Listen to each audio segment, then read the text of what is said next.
Hello and welcome back to another Tuesday night. Jake, I of course am your host. Tuesday night. I of course am your night host. I of course am your Jake. Tuesday night. Yeah. So how's everybody doing?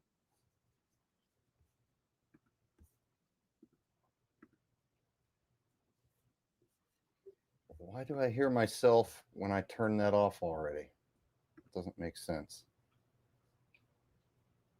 All right. It's still happening. God damn it. That doesn't make sense. So weird. I mean,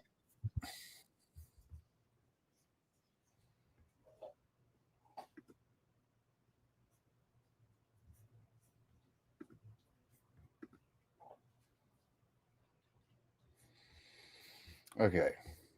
I don't know why that happens, but my watch page pops on. I mute it, and then I keep hearing myself speak. And then I have to exit all the windows. Something funky's going on. Anyway, it finally stopped. Okay, now we can start the show.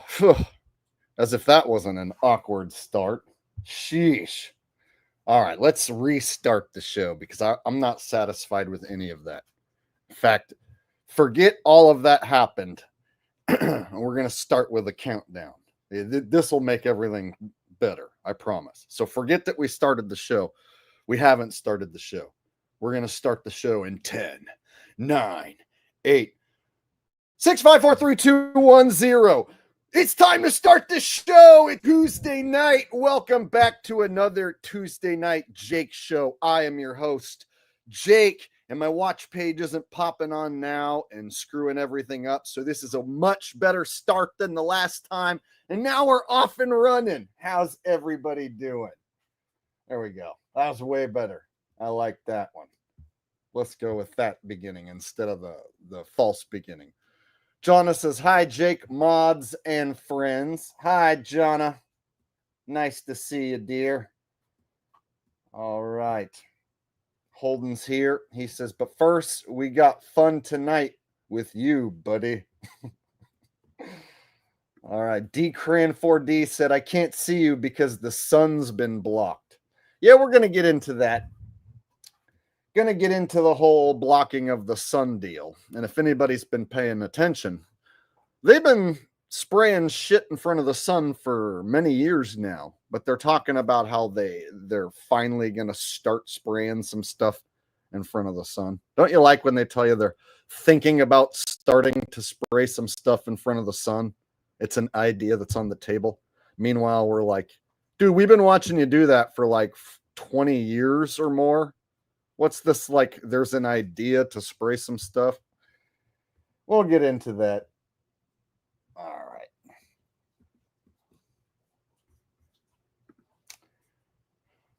Starting us off, first super chat of the night from Simone, of course, and she says, hi, Jake, Ralphie, and good people. Jake, may I have the gayest song of all times, Trump and YMCA?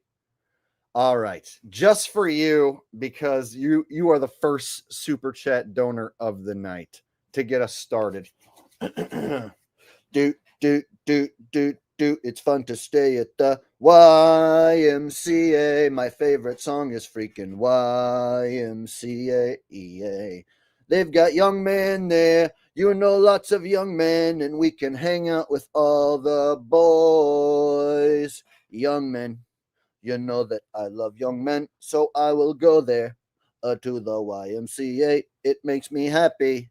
And then I do my little dance because I love doing this gay ass dance. Ooh, yes, I do. It's fun to stay at freaking YMCA. My favorite song is freaking YMCA. Yay. They've got young men there. You know, lots of young men, and quite frankly, it's a heck of a time. All right. There you go. I was going to be doing a little bit of Trump impressions tonight because do you guys remember when he was like, if you elect me to be your president, first thing I'm going to do, I'm going to make the gas prices go down immediately. You're going to see the price of everything fall off a cliff. You're going to be so happy. Joe Biden's done a number on this country. Joe Biden has made everything expensive because of Bidenomics. We're going to do away with that. We're going to do Trumponomics, where everything gets increasingly less expensive. Remember that, you guys? Everything was going to get increasingly less expensive, and the economy was going to be fixed. And then, Trump gets in office, and then it's like, tariffs, we're doing the tariff thing, so be prepared for food to disappear off the shelves and the price of everything to skyrocket. Here's how fixing the economy goes. We're going to make China pay, all right? We're going to play hardball with China. The price of everything is going to skyrocket, but that is only for a short term, all right? Are you paying attention? In the long game, China's going to come crawling back on their hands and knees, begging for forgiveness. The price of everything is going to drop like a rock, and that's when you're going to see my plan in the full effect. So when you see the price of everything start to go up, and quite frankly, might be a little alarming. I know some of you are living paycheck to paycheck. However, you're going to start to see the price of everything swiftly go down once we play hardball with China. I told you I was going to make China pay, and right now China's paying a hefty price. They're not sending their boats over here. You're going to see empty shelves, the cost of everything go up. Right after that, you're going to see the cost of everything go down. That's when the root of the economy begins, my friends. There you go. Right? Because that's how you fix the economy. At first, you have to make everything get more expensive in order to undo what Joe Biden did.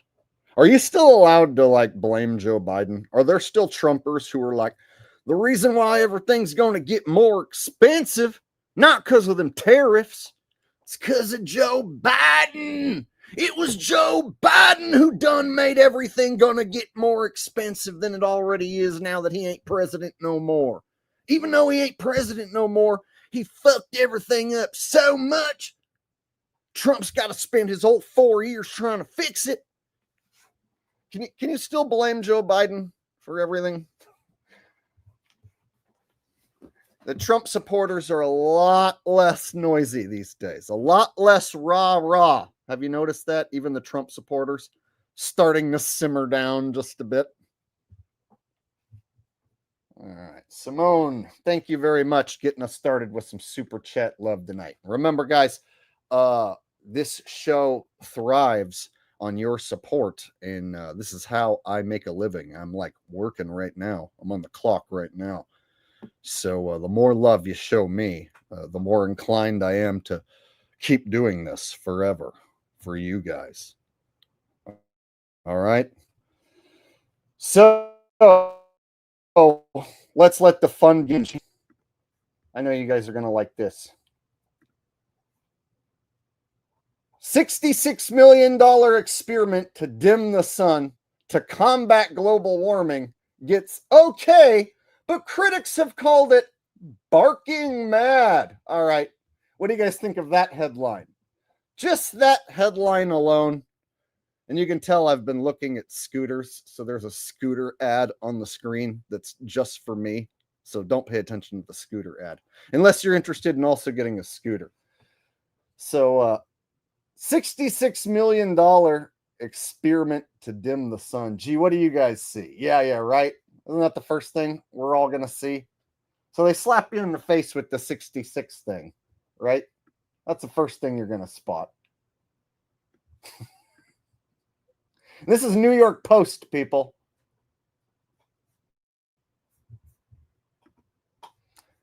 And then they're saying it's an experiment to dim the sun, and it gets the okay. All right, so let's read these words here. We'll start with an article, and we'll work our way into the video. All right. Sounds like a bright idea. Pun intended. Scientists have reached approval to zoom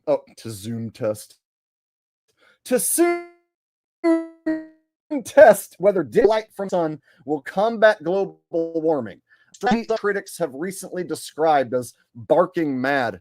Yeah, who would call it barking mad? Outside of people who live in the UK, nobody's going to describe it as barking mad. So, for instance, I live in the United States. I don't like the fact that they're currently tanking with the weather, spraying God knows what in the sky. I currently don't like it. But I wouldn't say that it's barking mad. I'd say that it's fucking disgusting. And even more fucking disgusting is the fact that most of the general public doesn't know or just doesn't seem to give a shit. So even if they come out and tell you, we're spraying poison in the sky and killing all you fucking stupid slaves, people would be like, oh, okay, well, I still got to go to work tomorrow. So, okay, whatever, have fun with that. It still wouldn't alarm anyone. No one would fight back, even if they came out and said, the government's spraying poison in the sky and altering the weather, and they have been for years. Duh, fucking idiot. You haven't noticed? Duh. They could do that, and there still wouldn't be any public outrage. It's not like people would start fucking coming at the government with pitchforks, even if they said that. That's to the point we're at. So them talking about how they might do some experiments in the future where they might try and dim the sun. Total gaslighting to the fact that they've been messing with the weather for decades, right? All right, let's move on. Geo-engineers at the Advanced Research and Invention Agency, Aria, in the United Kingdom, have allocated over 66 million to inject aerosolized particles. Inject, they love that word, aerosolized particles, small little particles in the air, into the stratosphere to reflect the vital light the sun provides to the earth in a bid to hedge global warming. And what's funny is they're talking about doing this in the UK. Like, we're going to start by testing it in the UK. It's like they already get like a shitload of cloudy days. They don't even see the sun that much in the UK. So the citizens there, who are describing it as barking mad, yeah, they're already like, we already don't see the sun, but like 10 days out of the year. It's like Simon Dan. All right, what do you guys think? 66 million, right on the dot, right?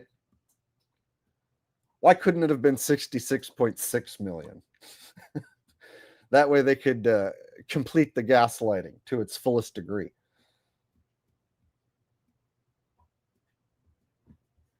All right. Gaz said block the sun so solar doesn't work. Recon Willie says buy solar panels. Well, if they block out the sun, then it decreases the amount of energy coming in your solar panels. And I would argue solar panels aren't going to give you the sunlight you need. So if sunlight is healthy, it's a vital thing to keep you healthy and alive and feeling good. And they start taking that away from you. Solar panels are not going to put sunlight into your body and make you feel good, right? So if every day you went outside, they sprayed some shit right in front of your view of the sun, right? Well, then they're keeping the sunlight from getting into your body. No amount of solar panels is going to fix that problem. All right. Kevin Arnold from the Wonder Years. What would you do if I sang out of tune? Would you stand up and walk out on me with Winnie Cooper? All right, just kidding.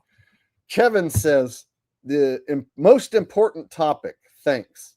Oh, I'm glad you think so. See, because a part of me is wondering if this is just some fear-mongering shit for the moment, because I can show you articles and videos from like 7 years ago where they're like, scientists are talking about possibly spraying particles into the stratosphere to reflect UV rays back into outer space to combat global warming.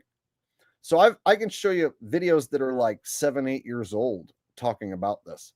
So now they're finally getting around to supposedly doing it. when we know they've just been spraying God knows what in the sky and controlling the weather in all sorts of different ways, right? Not only with sprays and planes, but facilities and electromagnetic waves and whatnot, right? They got all this wonderful, nefarious technology that they can use against us and build it with our tax dollars and then, keep it a secret from us. So they have all this nefarious technology to use as a weapon against us. So are we really that stupid to be like, oh, they wouldn't do that? They would also be harming themselves. Not necessarily. If they know the best ways to remove these deadly toxins from their body and live a much longer, healthier life by eating all sorts of foods that we're no longer allowed to have that aren't contaminated with chemicals and poisons and whatnot. So they probably don't mind tanking with the weather and taking in a little bit of the toxins if they know the perfect way to get rid of all of them and if their food is pristine. They don't mind taking in a little bit of the poison as long as we're getting the brunt of most of the poison, right? So even if somebody says, do you really think the bad guys would spray stuff up there in the sky? The poison would come down on them. Yeah, I really do. I think that they are diabolical enough that they've figured out how to leave this body and enter the next body. So here's another reason why I think they're diabolical enough to spray poison in the sky and poison themselves.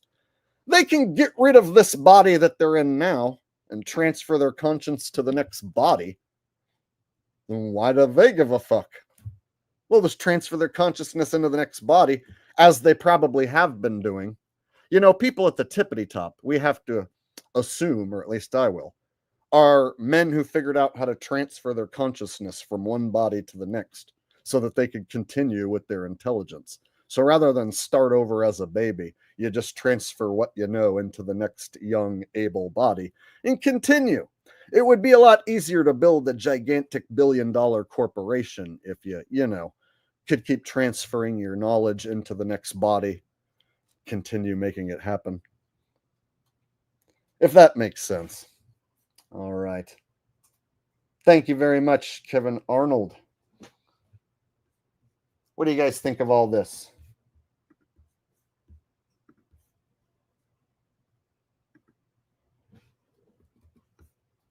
Let me get some comments here.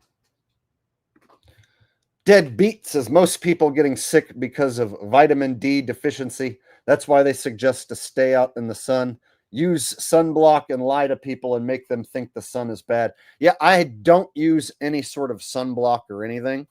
And you know what? I don't really get burned by the sun or anything that bad. So if I stay out in the sun, in full sun, like for several hours, then I'll actually get burned. But I've noticed that, like, even on a hot day, I can like hang out on the beach in full sun for a couple hours and get maybe a little bit red, but it not be too bad actually. And so yeah, I stopped using any sort of chemical sunblocks or anything like that. When I was a kid, my parents would put it on me. So it's like I didn't have a choice. They would slather that stuff on you as a kid. But then when you find out that that could be like, cancer causing chemicals that you're rubbing on yourself and that you're better off just taking in the sunlight,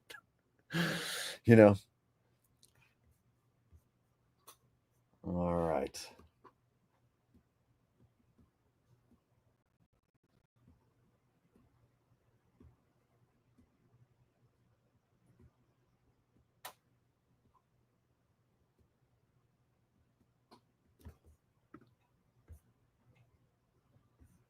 Rose says she stopped using sunblock too. Yeah, when you think about the stuff that, a lot of our parents did, like slather you in sunblock, give you cereal. How many kids, did your mom cook you eggs and bacon every morning? Or did you end up like I did with the fucking milk and cereal, right? The sugary garbage cereal, right? And then they told us that if we were a good little boy or little girl, whatever you were, that Santa Claus was going to bring you presents. So they brainwashed you into thinking that some man with flying reindeer is going to reward you with presents. Like, our parents did some diabolical shit, and they thought that they were being good parents. That's the bad thing, is like they weren't doing it on purpose to be bad. Some of our parents like were actually trying to be good parents, but they were still doing nothing but terrible shit. Worst of all, sticking us in public school, right? Because we all know our parents aren't smart enough to homeschool us. I mean, maybe a few of you out there, you know, might have had smart enough parents who did homeschool you, so I can't speak for all of us. But most everyone watching right now, I would bet, like my parents, you got thrown into kindergarten, public schooling, you know, and then you were expected to make good grades at the children's prison. You better not be a bad little boy or a little girl at the children's prison. Otherwise, you're going to get in trouble, and Santa Claus won't bring you presents. Right? What a world. Those were parents that thought they were doing a good job. And I could go on, but that's for another show. Let me get back on track here. All right. So they're using words like the geo-engineers, right? And when we used to tell people about geoengineering, and they'd be like, what's that? You'd be like, oh, like chemtrails. They would just be like, oh, that's crazy talk. Like, I could probably tell my dad, they're talking about spraying stuff in the sky to combat global warming. You know what my dad would be like? Oh, that's probably a good thing. So my dad would think that that's a good idea. And if I told him that they're already doing this and that it's not a good thing, he'd be like, oh, no, I don't know about all that. That sounds crazy, like the earth being flat or something. So if I told this to my dad or showed this to him, my dad would be like, well, it's probably a good idea. It is getting hotter and hotter, you know. My dad's one of those, it's getting hotter and hotter. So, seems like a good idea. So yeah, people are so far gone, they'll either deny it, or they'll think it's a good idea, or they just won't give a shit. The last thing they're going to do is be like, let's fight back. Let's band together and fight back. No, it's the last thing they're going to do. And the government knows this, of course, so they're flaunting it in our face. All right. And if I miss any super chats tonight, Rose, will you let me know, as you usually always do?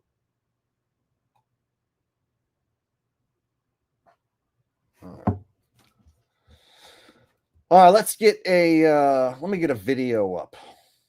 We'll get this show kicking with a video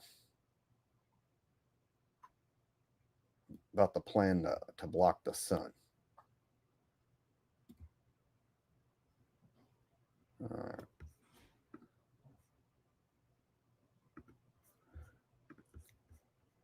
So apparently they're going to start in the UK, you guys. So they haven't started to block the sun yet. They've never sprayed anything in the sky before, but they're thinking about doing it soon in the UK. That's the story. And they're sticking to it.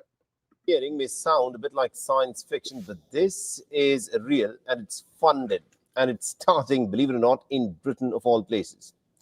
In an age of climate panic and extreme weather, the United Kingdom is preparing to tinker with the most powerful force in our solar system, and that is the sun itself. Take a look. The climate clock is ticking.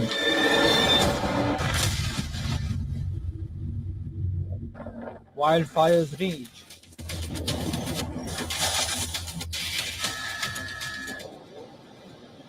Sea levels rise. And of course, as you can see, this water right here, it rises directly because of the global warming. There is no other reason why water would rise other than global warming.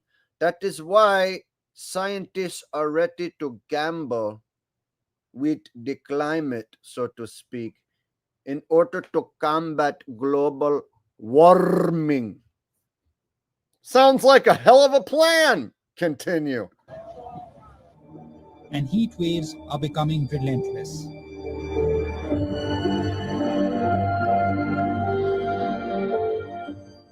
As the carbon emissions keep climbing, treaties are stalling, while fossil fuel interests remain stubbornly entrenched. Dramatic music. Oh, we should probably try and spray something in the sky to combat global warming, don't you think? Or else we'll die. Right? They gotta like play that sort of music in the background. Scientists think perhaps the time has arrived to gamble with the climate in the atmosphere. Otherwise, we might possibly go extinct as a human species. Right? They want us begging for this shit. They want us to be like, please, government, spray the sky. Please. We're begging of you.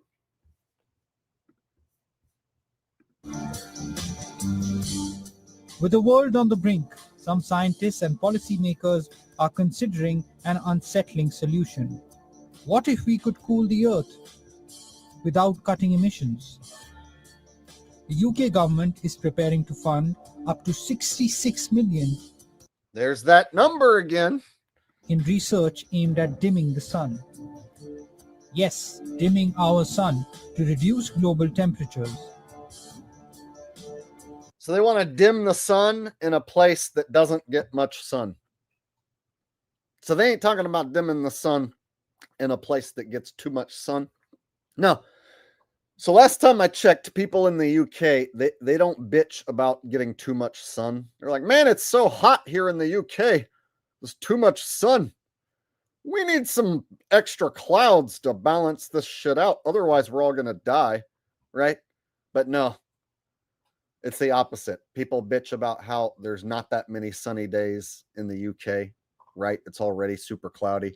And so that's the place where they want to start dimming the sun. Sounds wonderful. The science involves reflecting a portion of sunlight back into space, mimicking the cooling effects of volcanic eruptions.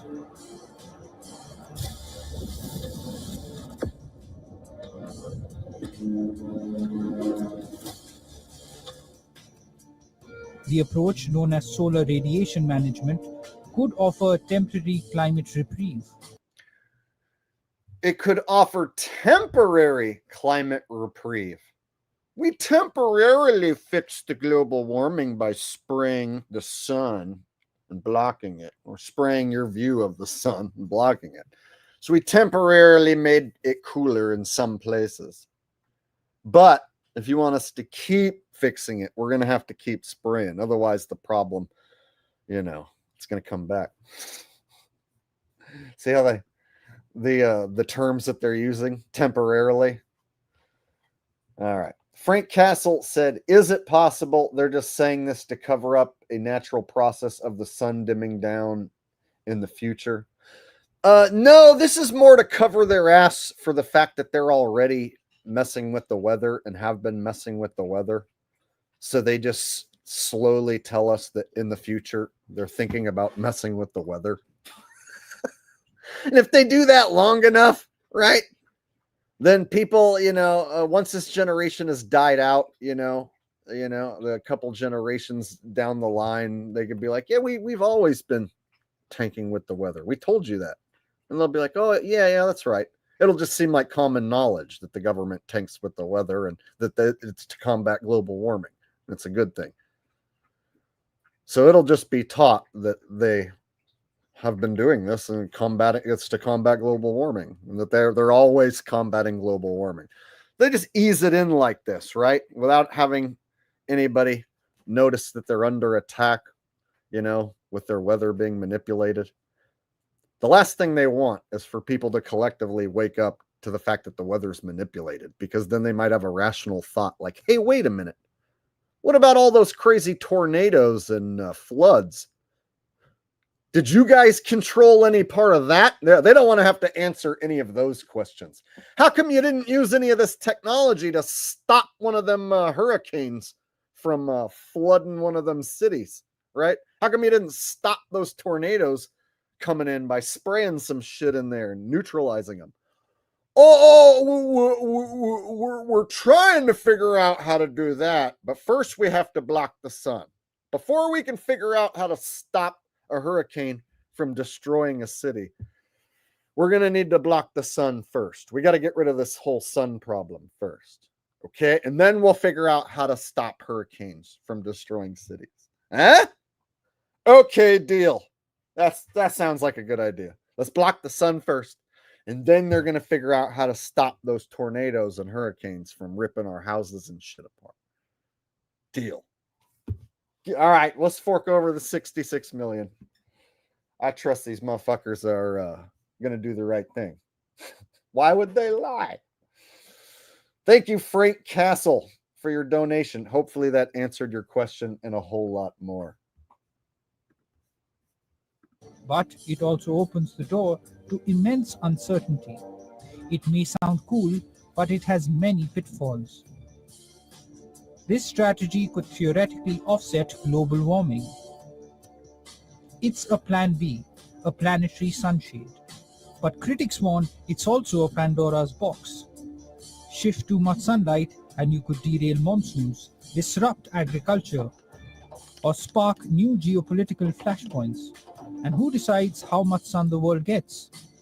Which countries win?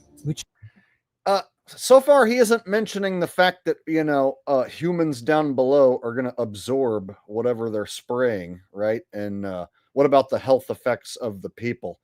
So you notice they don't talk about the health of the people. They go right to the effects of the atmosphere, the effect on the planet. But they don't mention the health of the people down below. Lose. Bureau Report Beyond, World is One. And they got to show this CGI ball over and over and over. Attack of the CGI ball over and over and over. It's 2025. We don't have any like real footage like this. No, it's all just a bunch of CGI shit. You got to save the CGI world by spraying some shit in the sky and blocking the sun, right?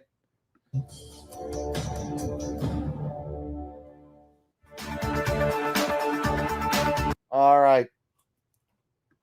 So they're using words like geoengineering. See here, geoengineering. So they're just using these terms openly. And I remember there was a time where when I would bring up geoengineering, people would be like, what's that? And I'll be like, oh, where they spray shit in the sky and manipulate the weather. Oh, yeah, that's crazy talk. And people still think it's crazy talk, even though like they're using these words, openly, talking about doing this openly.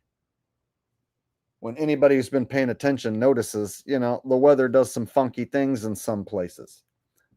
I live in California, and there's a lot of microclimates depending on where you live. And so some places have gotten hotter. Now check it out. Some places, it's just like the same as it always was. So for instance, in Northern California, if you go to the coast, it's cool all year long. There's no snow on the coast, even in winter, but then in summertime, it's cool even during the summertime. So for instance, you could go along the northern coast of California and it's going to be in the 60s in the middle of July and August, right? But then once you leave the coast and start getting more inland, suddenly the temperature can shoot up over 100 degrees and you'll be like, holy fuck! Global warming. I feel the global warming. Then go right back over to the coast where it's 60 degrees in the middle of August. You're like, shit, I need to wear a sweater in the middle of August, right? And then in the mountains, there's still snowstorms here in California that pack the mountains with snow. And there's people who go skiing and shit every year. So the mountains still get a bunch of snow. So we haven't reached the point where places that used to be nice and cool are super hot, or the ski slopes don't have any snow anymore and the ski industry died, right? So if like the mountains weren't getting any snow anymore and the Northern California beaches were now super hot, then I would be like, okay, there is some sort of a heat issue that's happening too quickly, right? This could get out of hand. Now I wouldn't be quick to blame us as the reason. But here's the thing, I'm only noticing that in some places people have noticed that, like, oh, there used to be a frozen lake here, but now the lake doesn't get frozen. So some people tell me, for instance, oh, this lake always used to freeze every year, but now it doesn't freeze all the way. So I have heard stories like that from some of you guys in the Midwest and Northeast, where you used to see more snow than you do now. So I'm noticing this stuff is kind of regional. There's some places that seem to be unaffected. And then there's other places where people are noticing that there used to be more ice, used to be more snow for sure. So to what degree does this stuff just naturally happen, right? And then to what degree does man alter things? And then to what degree is it the government altering the weather on purpose? We have to take all this into consideration. So I have to consider that, you know, the temperatures might naturally just kind of go up and down throughout the years, regardless of what men are doing. And I would also argue that since the government is tanking with the weather, that results can be skewed, of course, because of that. So us thinking, you know, oh, well, I used to see a lot more snow and ice back when I was a kid, and now I don't see nearly as much snow or ice here anymore. So therefore, that must mean the Earth is warming. Well, it just might mean that the government made your certain area hotter rather than the whole Earth warming. They just made your certain area hotter. You know? All right.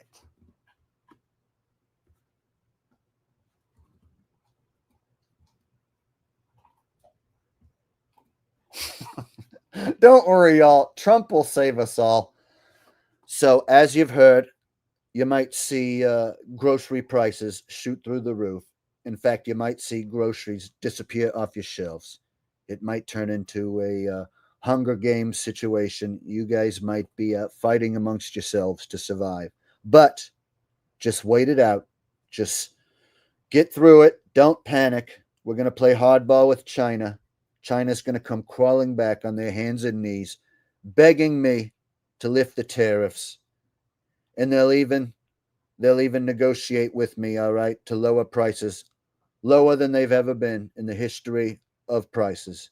You're going to see lower prices than before the pandemic, all right? Remember that demic that we planned? You're going to see prices that rival that even lower. You're going to be blown away by how quick these prices drop right after the prices go up. So for the time being, you're going to see a price increase. That's to be expected. Then you're going to see the prices come down. That's when you're going to know that my plan is working.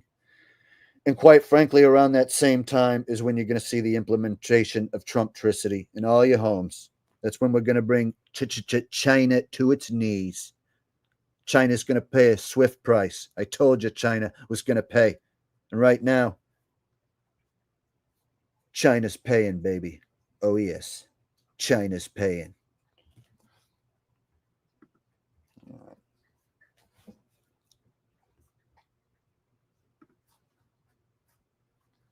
It's always China this, China that.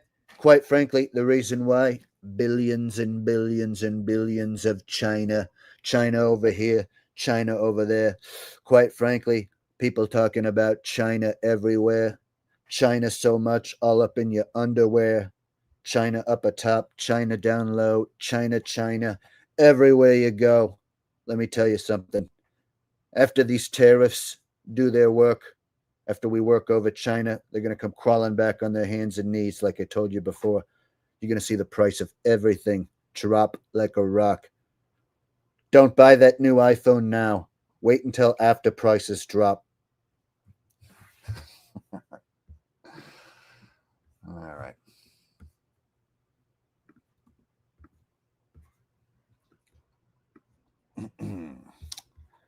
All right, I think I got some more video for you. I think it's this.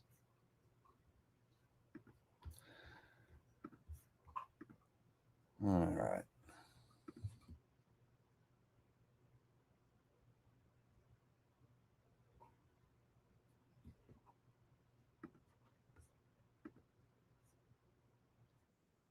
So here's a guy who thinks the idea is bad, but he's a mainstream UK media guy. And so he's going to talk about some of the negative impacts of the idea, but he's also going to treat it as if they aren't messing with the weather already. So a lot of these mainstream media pundits who want to act like, oh, this could have dire consequences, this could be a bad idea. Not one of them is saying, hey, they're already tanking with the weather. They already control and manipulate the weather, you idiots. No, none of them are saying that. They're like, oh dear, this could have dire consequences on the planet's atmosphere, right? Like this guy right here. So as if to prove that we are actually living in the most ridiculous timeline, the Labour government has today announced that they have approved, quote, experiments to dim the sun, or will be within the coming weeks, because they think this will save us from global warming. Brilliant. So I just want to, before we get into the meat of this, talk about a bit of a history and a bit of the context around it. So you may remember that we live in England. There are 8,760 hours in a year, and we can measure the amount of sunlight hours we get in that year, as in the amount of hours that the sun actually strikes the earth and is not intercepted by clouds. And unsurprisingly, England and Scotland are some of the least sunny places in the world. Perfect place to dim what little sun you get, right? It would be harder to dim the sun all the time in a sunny place. So it's actually better to start with a place that doesn't get much sun and dim what little sun they do get. See, it decreases the workload. Got to work smarter, not harder, guys. Come on. England gets about 1,300 sunlight hours, Scotland like 1,100 sunlight hours. As you can see, the only places that get fewer sunlight hours than us are in the Arctic Circle. We, like Sweden and Norway, get more sunlight than we do. Russia gets more sunlight than we do. Canada gets more sunlight than we do. And for some reason, our stupid government is like, you know what we need? Solar panels. So he calls the government stupid, but in the first minute and a half, he doesn't say, oh, they're talking about blocking the sun, but they're already bloody blocking the sun. They're spraying shit in front of the sun as we speak right now. No, he doesn't say that. He doesn't mention that they're already manipulating the weather. Wouldn't that be the first thing that you say? That'd be the first thing I say, right? If somebody's like, oh, have you heard the plan that in the UK they're thinking of blocking out the sun? I'll be like, they already control the weather worldwide, stupid. Have you not been looking up in the sky? Are you not paying attention? That'd be like the first thing I say. But they're making it out like anyone who's against this has no idea that they're already manipulating the weather. They're just against in the future trying to manipulate it. That's what will benefit England. Solar panels. Here's nearly £200 million in the budget to put solar panels on top of schools and hospitals. This surely won't be a dramatic and just incredible waste of money that future generations will laugh at us for even attempting. But of course, no, they're going ahead with it, or at least they were going ahead with it until it turned out, oh wait, these are being made in China with slave labor. Okay, well, what we're going to do is we're going to still push ahead with the solar panels. We're just going to make sure that there is no slavery or human trafficking in the supply chain. Because you know what we're going to do is we're just going to trust China's word in it, bro. All right, here's what we're going to do. We need to roll out a massive solar panel program in a place that doesn't get that much sun. And then we're going to block out what little sun they do get. We're going to save everyone from global warming, of course. All right, governor, isn't it? So that preposterous, absolutely preposterous. And this all precedes the government saying, yeah, no, we're going to then go ahead of dimming the sun. Again, right? I live in England. I don't consent to you dimming the sun. We don't get enough sun as it is. And how does this help the rest of the world exactly? Are we going to be doing this for, I mean, obviously we only have the authority to dim the sun over England, which again is such a preposterous thing to say. All right, let's go ahead because he's going to bring up the Simpsons. Let me go ahead and jump into the Simpsons. Mr. Burn blocks the sun. And of course, if you guys remember back when the Simpsons were good, they had a Who Shot Mr. Burns 2-part series. And one of the reasons why it was said that Mr. Burns could have got shot was because he was diabolically blocking out the sun. You guys remember that? Those of you who remember back, when The Simpsons was actually a decent show. It was a long time ago. We got, this is in my thumbnail, Mr. Burns blocking out the sun. So he had this contraption off to the west of the town that would come out of the mountain and block the sun physically, right?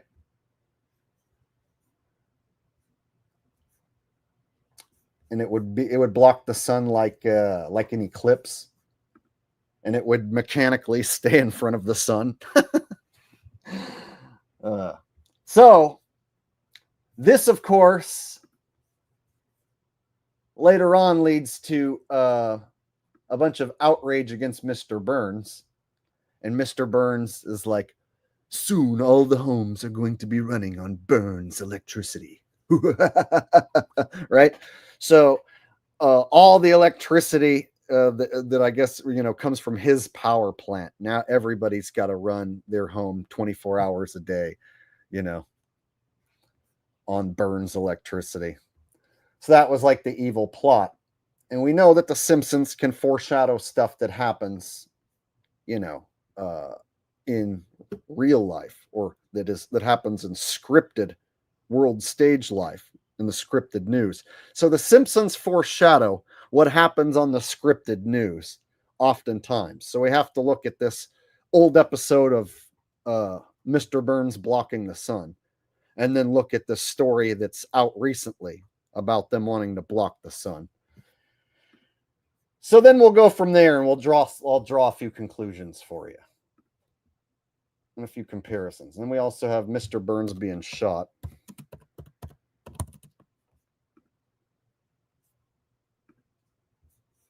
All right. Then we have this scene, Mr. Burns shot. He didn't die, though. So Mr. Burns gets shot. It looks like he's going to die.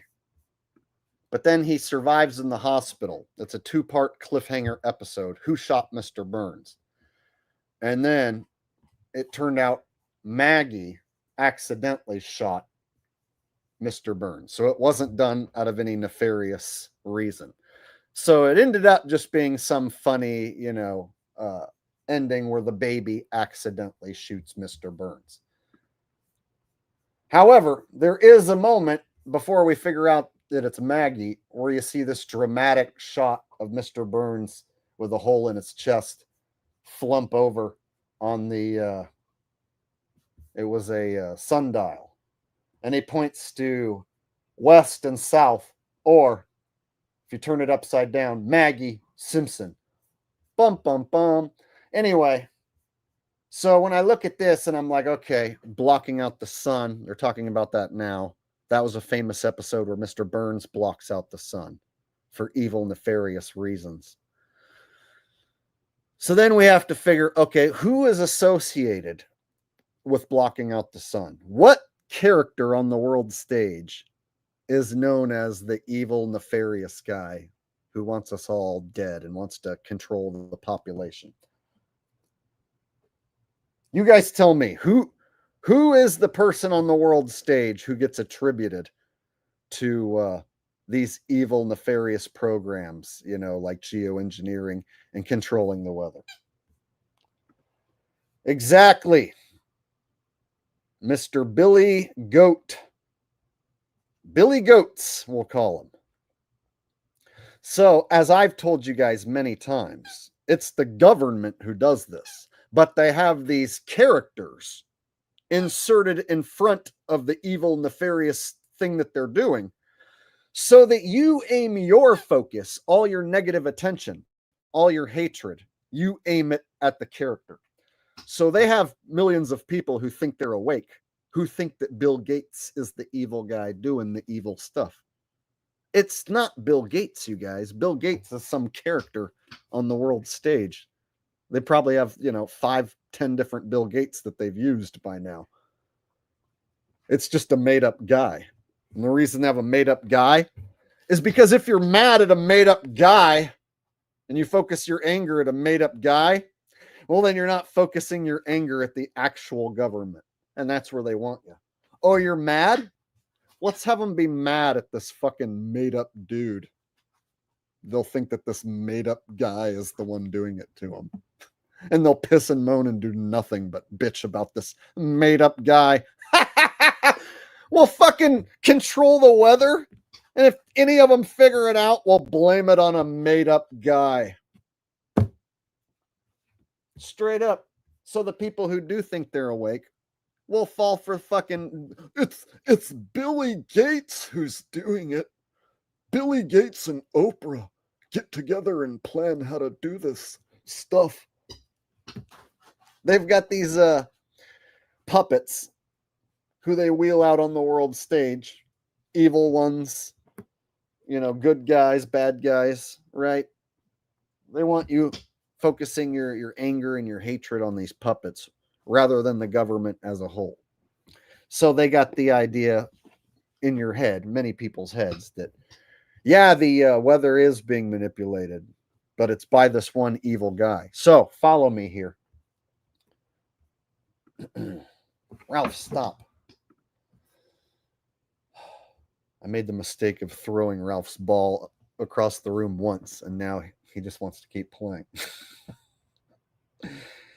So follow me here. Could we see a scenario where Billy Gates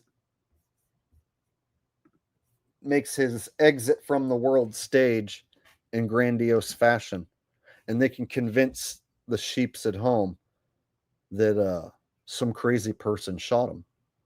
Some crazy conspiracy theorist shot Billy Goats. So I'm trying to connect Mr. Burns here to possibly Billy Goats being taken out. And then they could blame it on like some crazy conspiracy theorist or whatever. And at the same time, make it look like the sentiment online from the conspiracy crowd is that we're going, yay! Billy Goats is dead! We got him! Yay! So they'll make it out like it's a victory for the people, right?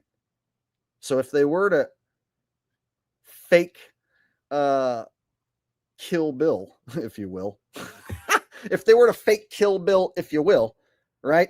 Have him leave the world stage by some random person taking him out, some crazy conspiracy theorist, we'll call it. Then they can also have it look like the crazy conspiracy crowd online is happy and celebrating. And then they could even have channels here on YouTube, shill channels, be like, isn't that awesome that Bill's dead? Isn't that cool that someone killed him? We're happy that happened. See, that would be a good way to get rid of that character in grandiose fashion and have him, because that character is getting old, right? So it makes me wonder if at some point they position Bill Gates as the guy who wants to block the sun and make him like the face of blocking the sun. And then he goes down for it. I don't know. Just a thought. Can't say for sure it'll happen. But I'm just trying to connect some dots here. Because this was a famous Simpsons episode, blocking the sun. And so when the subject comes up, I immediately think of the Simpsons episode. And then my mind starts, turning, like who do people blame for dimming of the sun? Bill Gates. They don't blame the government. All right. Yeah, I know. I wonder if I already am a script writer. Like if they just steal my ideas and put a few twists on them. Like they're like, shit, good idea, Jake. We'll write that in 5 years from now. We'll do that. Yeah, I know. I could be giving them ideas for right now, for all I know. Writing for them for free. Maybe that's why they keep me around, steal my ideas.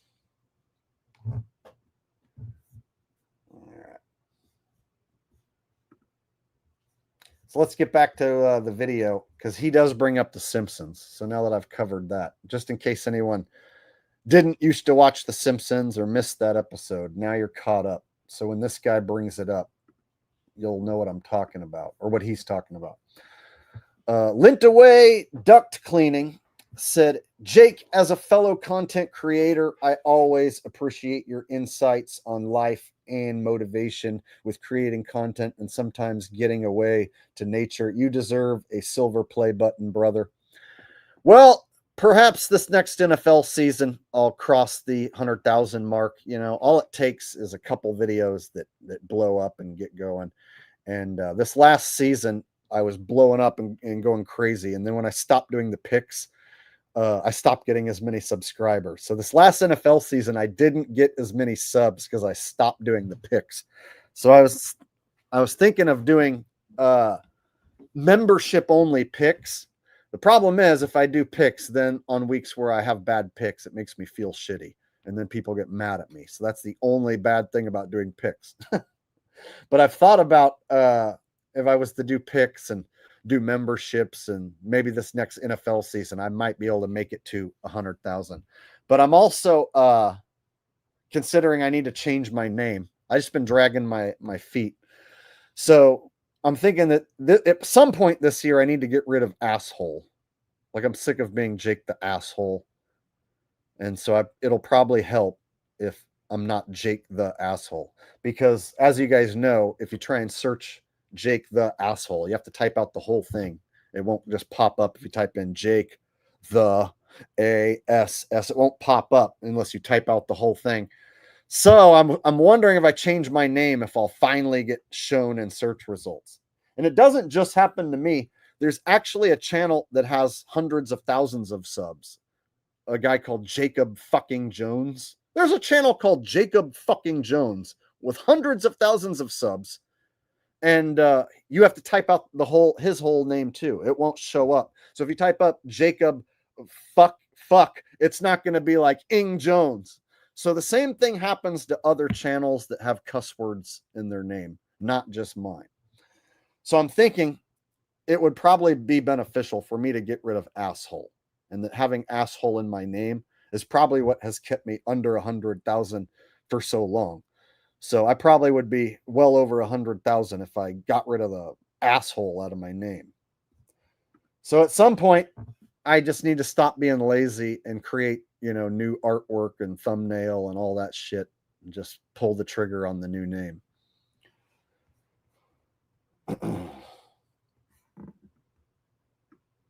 So at some point during this year, if you see that happen, you'll know why. It'll be a business move. And then you guys can't, then you guys won't feel weird about telling your friends and family to go watch Jake the Asshole. Because I'm sure some of you guys are like, you should check out Jake the Asshole. So if I have a different name without asshole in it, it'll make it easier on you and me. So, I'm going to be 42 years old this year. So if people ask me what I do for a living, I don't want to tell them that I run the Jake the Asshole channel. I'm getting sick of telling people that. And One Baller says, did you see the Simpsons episode of The Rapture? I stopped watching The Simpsons after the movie. So after the movie came out, I pretty much stopped watching the show. So I can't remember off the top of my head, but if it was an old episode back, before the movie, before the Simpsons got really shitty and lifeless, then perhaps I did see it, but I can't remember off the top of my head. But thank you, And One Ballers, for the super chat. I stopped watching Simpsons so long ago that some episodes are foggy. So I can't tell you for sure, but thank you anyway. I really appreciate that. And I also appreciate the other super chat that came in from Lintaway Air Duct Cleaning. Thank you, Lintaway Air Duct Cleaning. Best damn Lintaway Air Duct Cleaning service this side of the Mississippi. All right. Like England is not suffering from an abundance of sunlight, right? That's just not the case. And so anyway, their plan will include injecting aerosols into the atmosphere or brightening clouds to reflect sunshine and various other things that they have decided arbitrarily. That the Labour government that got elected on 20% of the total vote have decided, yeah, no, it's within our remit to just dim the sun for everyone, right? No one voted for this. No one consents to this. You do not have the authority to do this. And I'm not even getting into the discussion on climate change. I just don't want you to do this. I've just got no interest in it. And as many people have pointed out, yes, our government has actually taken on the aspect of Mr. Burns in The Simpsons. The Simpsons did it first. Yes, they have actually decided that you're getting too much sun, and it's not because they're greedy and capitalist, even though they are going to be spending all your money on it. It's that they're trying to save the world by blocking out the sun over England. If you think it might rain later, then all you need is this bearskin heavy. All right. Great point to stop. Okay, so Lintaway said I sent the second one. I'm trying to go back and find it right now. I'm not seeing it, bro. How long ago did you send it? That way I can pinpoint where the hell it is. I'll just keep going back. Let me get this one real quick from Simone. She said, but I love your name, but I understand. Yeah, so between it not showing up in search results, like I want it to where if you type in Jake let's say I'm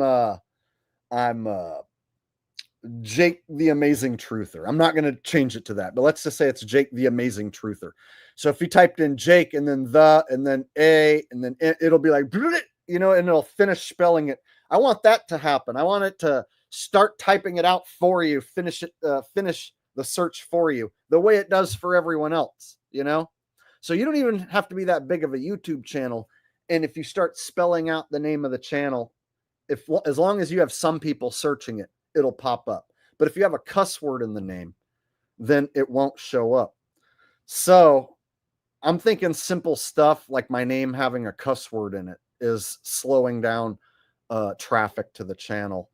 And so, you know, if I'm doing this for a living, I got to be a little more business savvy. You know, if I can get twice as many views just by not having asshole in my name, why wouldn't I do it? You know, if it improves the channel even a little bit, why wouldn't I do it? It's not going to take anything away. So the channel's not going to change if I get rid of asshole out of the name. So nothing would change. I would still talk, you know, and do the same type of format.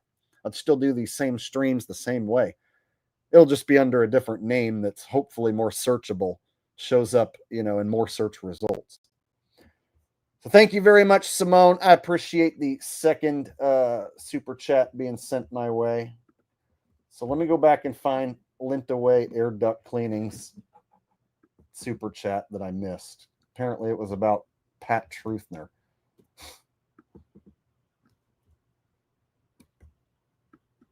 So give me a minute while I do that. Sometimes this takes me a few minutes to go back and find these damn things.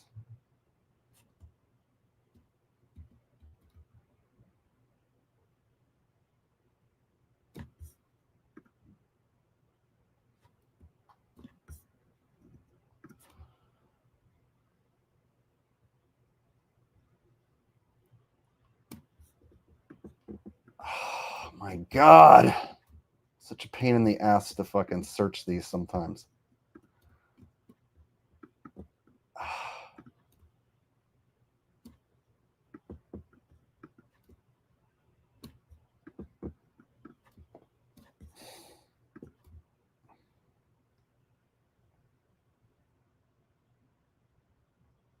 And I'll catch the ones that are on screen right now. So I see the ones that are just coming in right now.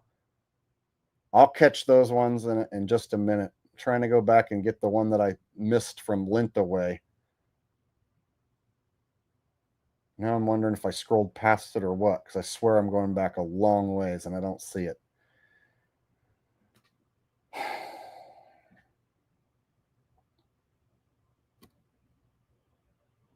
Okay, now I'm all the way back to Kevin Arnold, and that was a long time ago. So, dude, lint away whatever you typed, retype it again without sending a super chat. Just type whatever comment I missed, and I'll pull it up right now, dude. Because I swear I just went back like almost all the way to the beginning, and I didn't see it.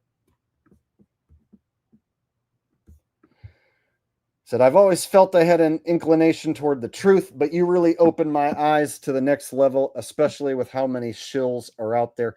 Yeah, YouTube is overloaded with shills and gatekeepers. So they got a gatekeeper shill in front of like every sort of different type of truth. So as far as like chemtrails and geoengineering, they got a guy named Dane Wigington in front of that. Dane Wigington is the chemtrail shill. And some of you guys are going to be like, what? No, he's not. Dane Wigington's not a dude. He calls the Earth a planet and says that the chemtrails, the geoengineering, is destroying the atmosphere, and that the atmosphere is like a layer of paint over the Earth, and they're going to destroy the ozone layer of the atmosphere over the planet. So Dane Wigington constantly refers to the Earth as a planet, and he says stuff like that the geoengineering rips holes in the ozone layer. And he always gets to be the guy that goes on TV to do interviews every single time. So Dane Wigington is your chemtrail gatekeeper, right? So they got a gatekeeper in front of every subject. Mr. Meaner said Jake's Tate or Jake ain't fake, or Jake's take or Jake ain't fake. Not bad. I have a few ideas for what, I don't want to give it away, but I have a few ideas for the name. So I kind of want it to be a surprise so that when I do it, you guys are like, oh shit, Jake made the chain. So I don't want you to know when it's coming, because even I don't know when I'm going to do it. a board and abroad says famous Jake. No, that's not a good name. Thank you for the suggestion in the super chat, but famous Jake is definitely not what it's going to be.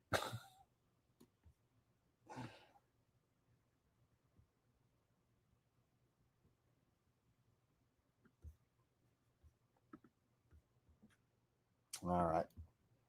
Hopefully Lint Away resent his message.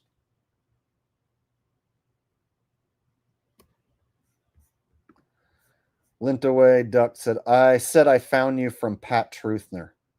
Oh, okay. Yeah, bro. Thanks for sending the super chat. I scrolled back, and I don't know if I scrolled past it or what, but I went back like a long ways and I couldn't find it. But thank you for all the super chats that you've sent so far. And yeah, bro, Pat Truthner is no longer around. He was the guy that started out doing the NFL rigged videos, and I gave him a shout out and sent hundreds of people his way.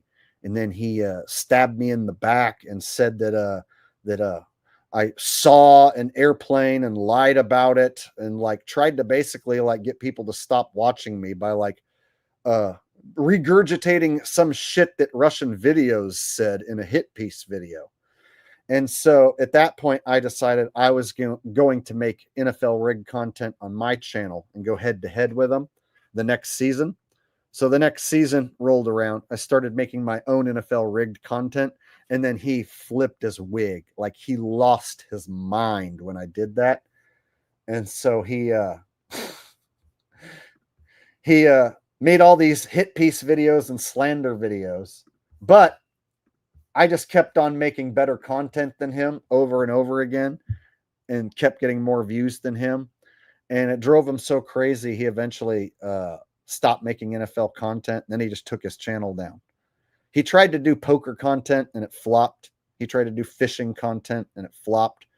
So he couldn't do any other sort of content and get any views outside of NFL rigged. And he was going to be number 2 behind me. And he couldn't handle being number 2. So he took his ball and quit. So he shows up with sock accounts every once in a while and talks shit with sock accounts.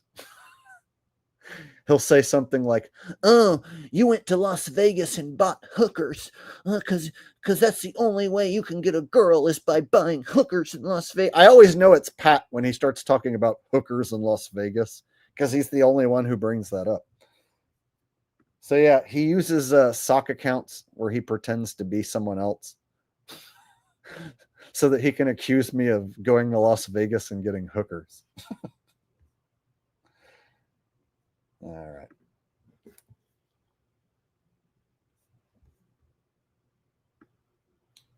Which is projection, of course, because he wishes he could go to Las Vegas and get some hookers because he's so tired of his wife. What that means. All right, so let's continue with the plot to block out the sun. Just think about that for a moment, just how stupid that sounds. It's not stupid enough that we can be like, well, we're 1% of global emissions of carbon. So if we get carbon neutral, what? The world is saved? No, we didn't do anything. That 1% isn't going to make any difference whatsoever. And I felt like, right, okay, yeah. So what we're going to do then is block out the sun over England and that will save the world. No, that's not going to save the world either, is it?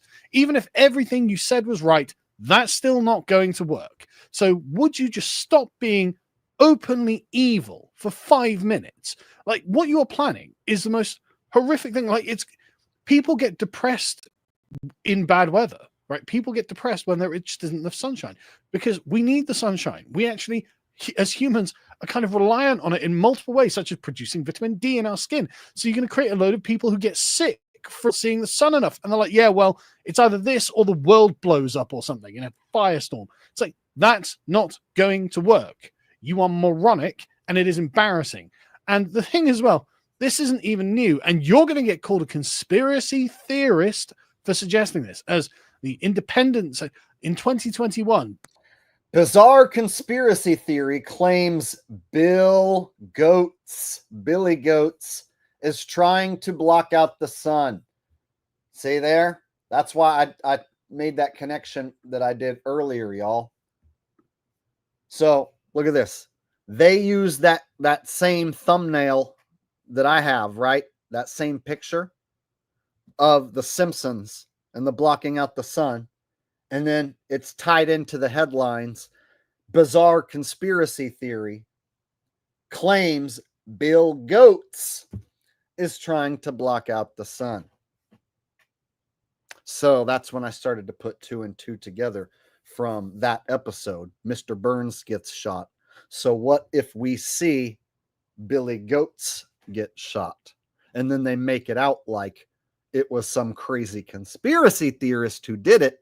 And then they have the online conspiracy community appear to be happy and celebrating that evil Billy Goats is dead. Seems too easy. So if that's the story that they're going to run, well, I just totally called it out. So I don't know if they're going to run with it now. So I can't say for sure they're going to do this, but I thought I'd throw the possible prediction out there, right? This is what made me tie it together. Was like, okay, Simpsons, bizarre conspiracy theory, and they're tying it to Bill Gates as the evil guy. And in the episode where Mr. Burns blocks out the sun, he's the evil one. So, you know, pretty basic stuff, how I came to these conclusions. Bizarre conspiracy theory claims Bill Gates is trying to block out the sun. Oh, really? What was the origin of that conspiracy theory? That's right, it was Forbes. Forbes posted this. A Bill Gates venture aims to spray dust into the atmosphere to block the sun. What could go wrong? I mean, the very nature of the question, I don't consent to some American billionaire blocking out the sun. I don't care how hellishly hot the earth is going to get. So he says he doesn't consent to some billionaire blocking out the sun. Why don't you talk about the fact that they're controlling the weather right now? Huh? Why don't you bloody talk about that? You bloody bloated nogger? You bloody bloke? Why doesn't he mention that they're already messing with the weather? And that he doesn't like that. See what I'm saying? So this guy's making it out like he's against this whole notion, but he won't call out the government for already tinking with the weather, for already blocking out the sun. Bizarre conspiracy theory claims Bill Gates is trying to block out the sun. Oh, really? What was the origin of that conspiracy theory? That's right, it was Forbes. Forbes started the conspiracy theory. Forbes posted this. A Bill Gates venture aims to spray dust into the atmosphere to block the sun. What could go wrong? I mean, Spray dust. the very nature of it, you do not. Wow, they aren't even calling it like aerosolized particles, right? They aren't even softening it up. Just spray dust. We're gonna spray some dust. We're gonna save all you little fucking insignificant pieces of dust by spraying some dust in the sky. Yeah, do you want to die? No, thought so. We're gonna spray some dust and save you. You know that the earth and all you humans, you're all just insignificant little specks of dust, right? Created by a Big Bang explosion for no reason. Yeah, we're going to save you. We're going to spray some dust in the sky. Lucky you. Aren't you going to thank us? Oh, you're not? Well, fine. We won't spray dust in the sky, and then you're going to die. How do you like them apples?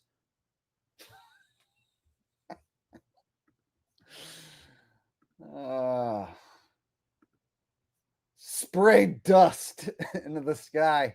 And look, same deal, Bill Gates, yo. So that's twice, 2 articles here mentioned in this same video where they're bringing Bill Gates as the guy behind the plan. So it's not the government. It's Billy Goats. Aim your attention at Bill, the made-up character. I don't consent to some American billionaire blocking out the sun. I don't care how hellishly hot the earth is going to get. I don't care. I don't care what climate change does to us. I don't care. I do not consent to you blocking out the sun. Whatever it is that you think you need, that's not it. That is not it. I don't see enough sun as it is because I live in England. And so, no, absolutely not. And the idea that this could go ahead and has been, apparently it's just going to be signed off by the Labour government, is just mad. Absolutely mad. And we will end up having to campaign. We will restore the sun over England, lads. That's the future that we're going to promise. There's going to be sunshine in the future because the government won't artificially shut it down. And the thing is, again, like within 3 years, like, you know, this is actually happening. This is actually happening. And they've been talking about this since at least 2008, although I don't doubt it goes back way further than that. And so, yes, we have actually arrived in the most ridiculous position. So the fact that he's bringing up this Simpsons episode and he's mainstream and he's one of these guys that's being positioned as being against the idea of blocking out the sun, but he won't say anything about the fact that the weather's already being controlled. They already have measures in place to reduce sunlight in any city in the world, right? So the fact that they're using the Simpsons, it's like they really want us to look back on this episode. So that's why I felt compelled to go back and take a second look. I didn't like go back and watch the whole episode or nothing, but I had to refamiliarize myself with this, what happened in this episode and Mr. Burns getting shot and the whole deal. So that's how I drew the conclusion back, you know, since this guy kept bringing up Bill Gates and the Simpsons. It's like, okay, are they like putting the pieces in place for the preconditioning for when Bill Gates gets killed off the world stage, let's say, possibly by a crazy conspiracy theorist? That's where I'm going with it. If not, I don't know why they'd be planting all these seeds. All right, Lint Away Duct Cleaning says, I've been extra allergic this year more than ever. Wonder how much contributes to all the spraying in Phoenix, Arizona. My eyes, nose, face been bad. So Phoenix and Las Vegas are 2 of the most sprayed cities that I've ever seen. Now, every big city gets their fair share of trails in the sky, but I would say Phoenix is like one of the most heavily sprayed cities, along with Las Vegas. So with these giant desert cities, if you're driving into Phoenix, like from northern Arizona, the skies will be nice and clear a lot of times. And then as you're getting into Phoenix, like all the suburbs and the outskirts of Phoenix, that's when you start seeing the trails and the gray in the distance, right? And then once you get into it, it's just like grid marks, right? Even in the summertime when it's 120 degrees outside, you see days where it's just grid trails in the sky, and they'll tell you, oh, that's just water vapor and ice crystals. And then you check the humidity on your phone, on any humidity gauge, it's going to read 0%, right? It's going to be like less than 0. It's like you fucking owe humidity, right? Yet they want to tell you above the city of Phoenix lingers water vapor and ice crystals lingering for hours. So the official story, what they tell us is up there, is definitely wrong. And then there's people that straight deny it. So Infinite Plane Society, Tim Osman, Infinite Plane Radio, IPS, he claims that nothing gets sprayed. The government doesn't spray anything. And it's just a right-winger conspiracy theory.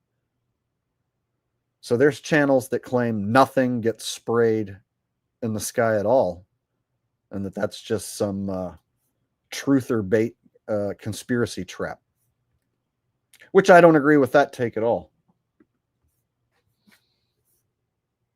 Which is one of the reasons why I don't promote that channel or condone that channel. It's probably the main reason.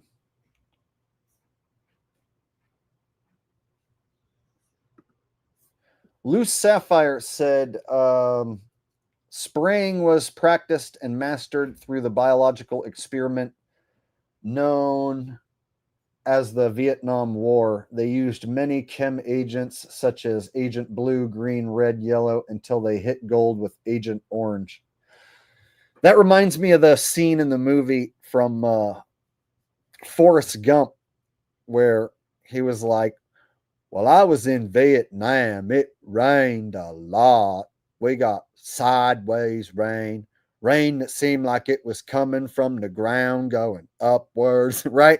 So that scene where it's just like nonstop rain in Forrest Gump, that's what makes me think of like, oh yeah, they're spraying right and causing torrential downpour and floods, honing their skills to create storms and whatnot, even back then. Using the weather as a weapon. And thanks again to Lint Away Air Duct Cleaning. That's like your third donation tonight, I think. I really appreciate it, brother.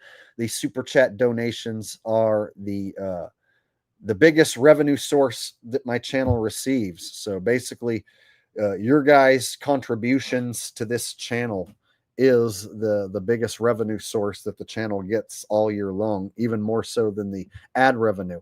So I want to thank you guys for keeping this channel afloat, keeping me in business, doing what I'm doing. All right. Where the government, I mean, just the idea of taking the sun away from people is so malevolent, such a cruel thing to do to people's well-being. I just can't believe this is on their mind. I just can't believe they would even like, hang on, isn't this, I mean, it's a highly embarrassing thing because it's not going to work, right? It's not going to work. The very best they'll do is just make it miserable to live in England, even more than it already is, given what everything else is happening to us. But at least we had sunny days occasionally. But now they're like, yeah, we're going to take those away too. It's oh right, okay, all right. I'm sure that's going to just turn out brilliantly, absolutely brilliantly. But again, not only is it not going to work, but it's so palpably evil, right? I will make sure that I do my part producing media that historians in the future will be like, oh, wow, everyone at the time thought this was just evil. They just thought the government just wanted to destroy them and crush their spirit. I don't want to sound a bit like Alex Jones here, but I think the human spirit actually needs to see the sun every now and again, right? Folks, I've been saying it for years. These experiments to dim the sun have been going on for centuries. That's right, not decades, but centuries. And they're turning the damn frogs gate. And because they're turning so many damn frogs gate, I got a secret plan to combat these goddamn fracking deep state. You know what I'm going to do? You know what I'm fixing to do right now? I'm going to eat my neighbor's ass. One way to stop these goddamn globalists right in their tracks is to eat your neighbor's ass. If you're like me, you got a lefty liberal neighbor that you just hate. You want to get rid of right freaking fracking now. What you need to do is you need to size them up, haul them up, split them up, size them up that chain, and eat his ass with a side of fava beans. Now, I don't want to sound like Alex Jones, but I'm afraid I'm going to have to sound like AJ. I don't want the fricky fracking deep state to control what happens to the sunlight in my sky. So therefore, at the risk of sounding like Alex Jones, stay the frick frack away from my sun, governor. The frick frack? Stay the frick frack away. All right. Governor. All right. Looks like Lintaway is sending another super chat. Says, any good fake space moon landing movies? I recently watched Capricorn 1. It was okay, but goofy. The ending was with the crop duster was so funny. I didn't see that movie. I actually don't watch movies anymore, and I stopped watching movies like, I don't know, 15 years ago. So I rarely ever watch a movie, and if I do, it's an old movie that I've already seen that I know I like. So, yeah, I just don't go back and watch movies. It's like having 2 hours to like dedicate to a movie. It's like the only way I could do that is if I was to eat mushrooms and go back and watch a comedy that I know is funny that I haven't seen in a long time. So I could see like dedicating an hour and a half to going back and watching like Wayne's World or Wayne's World 2 if I haven't seen it in a good 5, 6, 7 years or something. You know, I could totally go back and rewatch, you know, like The Stoned Age. That's a movie I can watch every few years, 5, 6 years, whatever. But yeah, I just don't really like to go back and watch movies because it just eats up 2 hours. And then new movies, that's just not going to happen. I'm not going to sit and watch any new movie. I don't even like shows. I don't even like Netflix shows or any of that shit. In fact, the one show that I was watching a little bit, Cobra Kai, it got shitty and I stopped watching it. Did any of you guys watch Cobra Kai and then by around season 5 or 6 go, this is fucking retarded. I'm not watching this. So I was watching Cobra Kai and I was liking it at first, even though it wasn't that good. It was entertaining enough and there was enough nostalgia from the old Karate Kid movies that I was slightly enjoying Cobra Kai. And then it got to the point where like Sam LaRusso was getting fatter and fatter, and I just couldn't take that this fat girl was a karate champion. And then it got ridiculous, like the kids like fighting, you know, amongst each other over and over, and like, you know, the kids going from being good guys to bad guys to good guys to bad guys. It got fucking ridiculous. So I stopped watching that. And that was like the only stupid show I was watching. So I don't currently watch any stupid shows or any movies, and I still waste way too much time watching shit. So now instead of watching shitty shows or movies, I watch shitty YouTube videos. So some of it I can call research, you know, like, oh, I'm researching for my next stream. I need to find videos to show in my next stream. But then there's just random shit that I watch here on YouTube. So I watch entirely too much random shit here on YouTube, and I need to cut down on that. So it seems like even when I cut down on television or movies or shows or whatever and cut it out completely, I still end up spending a good amount of time wasting my time away in front of a fucking screen watching some form of trash. It's like there's no escaping it. And because I have to do these live streams are my job, so I have to go watch some trash in order to show you guys the trash. So no, I don't have any good movies to tell you to go watch. The only movie I recommend is that everyone go watch The Stoned Age. Go watch The Stoned Age. That's the only movie I recommend. It's from the 90s. And it shows boobs. So that's how you know it's good. All right. Lintaway asks, what's my favorite brain rot content?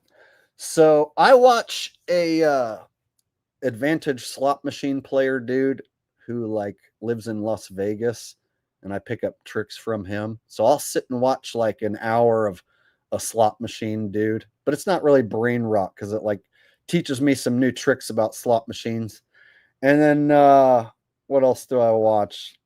I was watching wrestling because like every once in a while I'll get into wrestling again. And so like last year I got back into pro wrestling again, like watching the pay-per-views and shit. Well, they aren't pay-per-views. They're premium live events on Peacock. So if you have a Peacock subscription, you get to watch all the WWE premium live events. And so I ended up getting back into WWE, and that shit eats up time and it sucks. And so I finally, after WrestleMania was terrible. WrestleMania this last year, that just happened, was considered one of the worst WrestleManias. So I canceled my Netflix subscription, and I'm like, okay, I'm no more watching the fucking WWE. Like, stop watching that. I have to tell myself to stop watching trash because every once in a while, you know, I'll find myself there rotting my brain away in front of some trash, you know.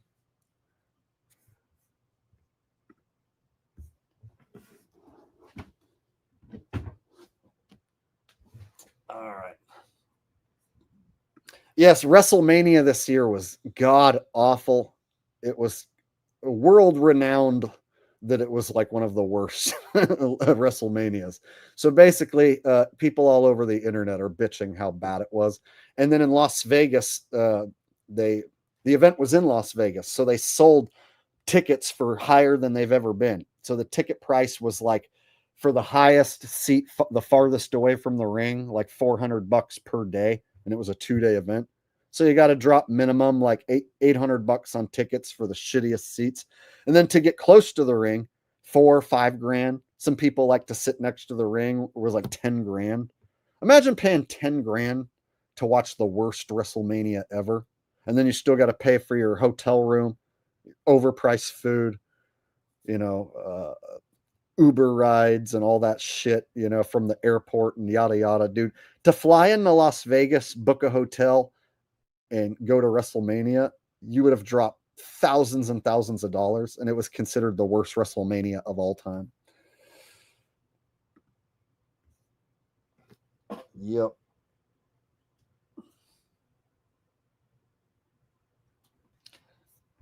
Oh shit. Let's finish up this. I still realize I have this video on screen that I totally like abandoned. I abandoned this British bloke. Let's finish this up. There's only a few minutes left. Again, I don't consent. And what are the downstream effects are going to be of this? Like, do you know what pumping aerosols into the atmosphere does to wildlife, to bugs, to the bees, to, you know, plants? Do you know what particular effect it has on our health? Am I breathing this in? Like, are you mad? Are you actually mad to think this is a good idea? And this, and like, look at the ultra conservative. The weather might change. Well, we've got to stop.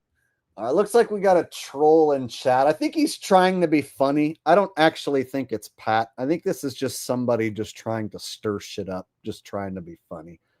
So don't anyone take offense to this crap. I think it's just somebody screwing around.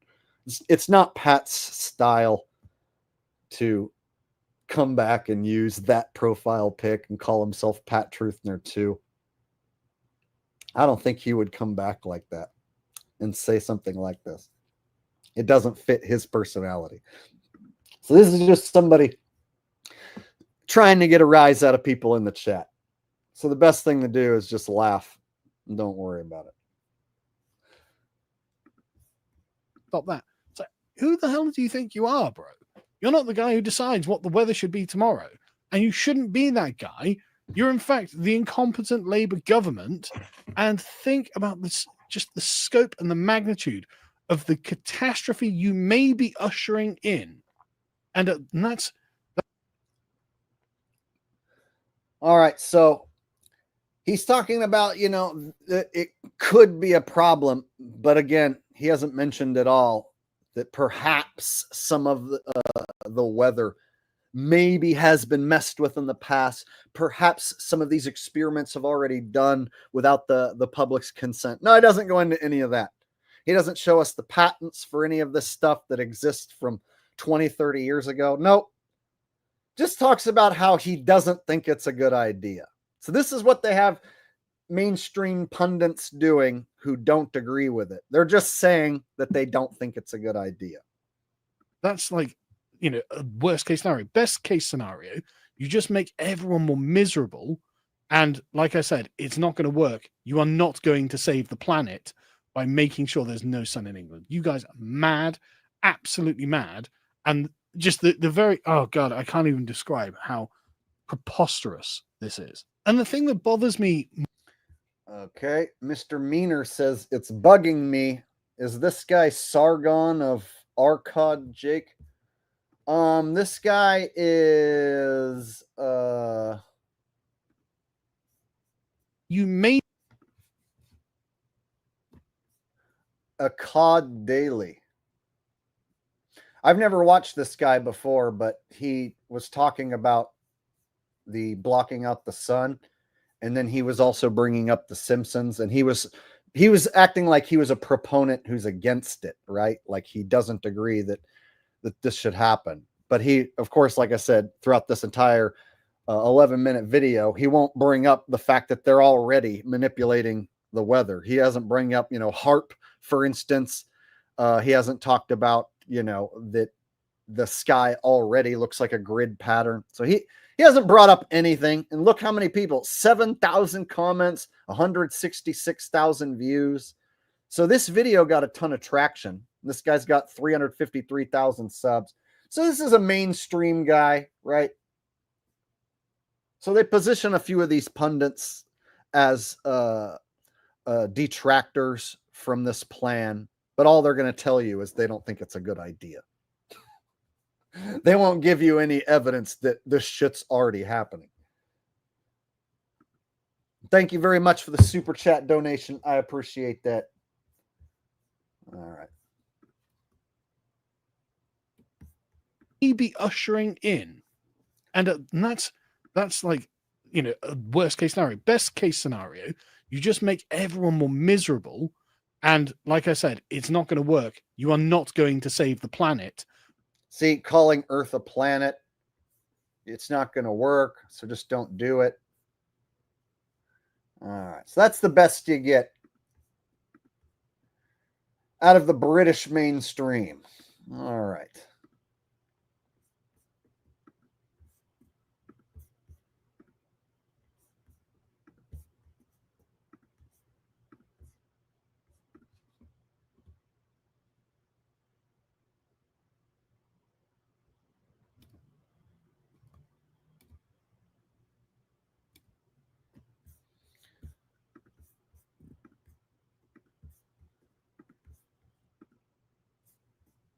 And I totally don't want my stream to get taken down, but the Simpsons episode, I'll show a quick clip.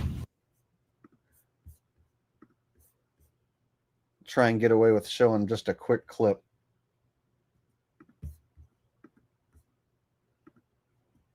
Last question.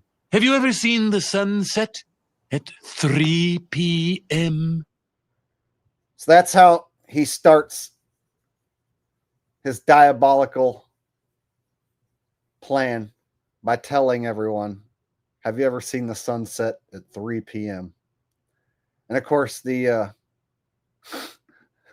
boat captain guy's like, I was in the Arctic Circle one time. Shut up. You take one last look at the sun, Springfield. There you have it. That's as much as I want to show. Because I hear that The Simpsons is the type of show that will divvy out copyright strikes. So there you go. There's a clip from the Simpsons episode. Take one last look at the sun, Springfield. Boot. And then later on, Mr. Burns gets shot in that episode. So, will Bill Gates get shot over blocking out the sun? If so, you heard it here first. Just remember, if Bill Gates gets shot because he blocked out the sun and everyone's acting like they're happy, right? Just remember, I'm the one who told you about it before it happened and that the whole thing's a show. All right. Frank Castle said they're going to flip-flop and say we're canceling this plan. So when you talk about chemtrails, the NPC brain will fart and say, nope, they never did it. Ah, I didn't think about that. They can say, you know what? On second thought, it might be a bad idea. Let's cancel those plans. So then if anyone's like, you know, they're spraying shit in the sky right now. Look, see, there's a plane right now. That's crazy talk. They were thinking about combating global warming by spraying aerosolized particles in the atmosphere, but then they decided not to. You crazy cuckoo brain. Yeah. You know what? Could be. So when I hear talk about blocking out the sun and spraying stuff, they've talked about this for years. So I can go find old articles, 7, 8 years old, talking about this exact same thing. They're just now talking about that it finally got approval. So they're saying it is going to be approved, or it has been approved, whatever, and that it soon will begin. But I can show you articles and even videos from like 8 years ago where they were like, scientists are suggesting a way to combat global warming would be stratification aerosolized particles, right? So they've been talking about geoengineering for a long time and how they could use these geoengineering techniques to redirect sunlight back out into the atmosphere. So now they've finally got around to approving it. So the question is, are they going to go ahead and start spraying like twice as much, right? Are they going to spray, 10 times as much and then be like, yeah, that's the new program? Or is it just more talk, while they just continue doing what they're doing anyway? Thank you, Frank Castle, for the donation and a different perspective, different way of looking at it.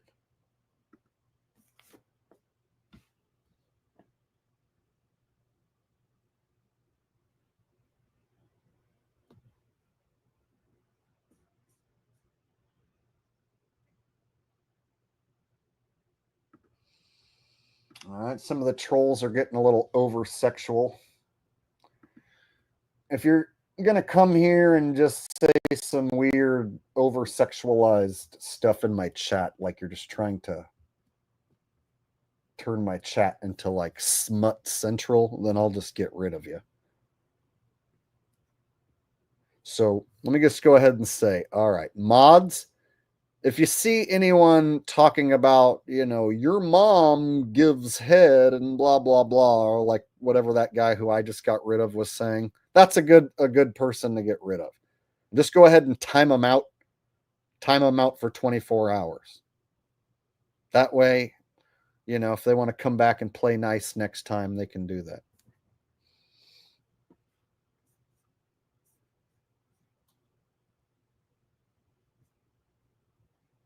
Like this right here, dude, like what type of loser does this? Like this is somebody who's just trying to like mess up my stream. It's retardism.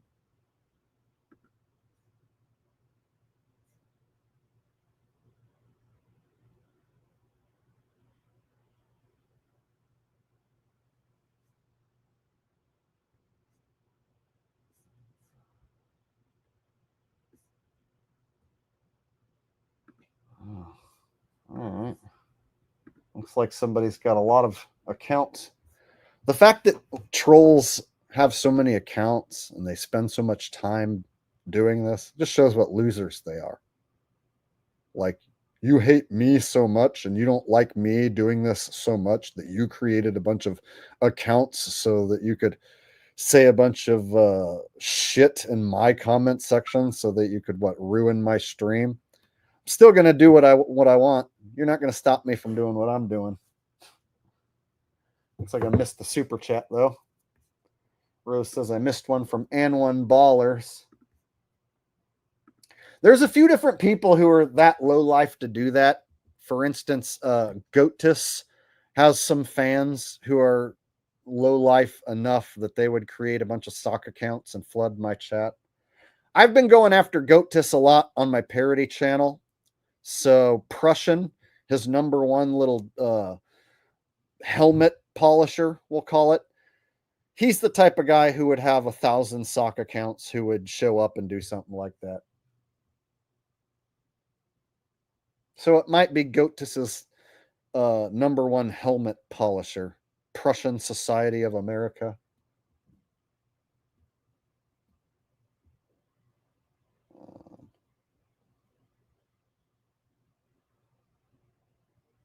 I'm trying to scroll back and find the super chat that I missed.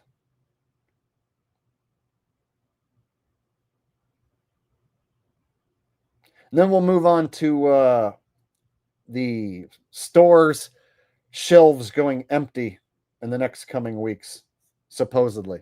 Have you guys heard about that? The shelves of the stores are supposed to be going empty, and they're warning us preemptively, right? So it's not going to catch us off guard. They're telling us the store shelves might be empty soon because less shipments from China are coming in.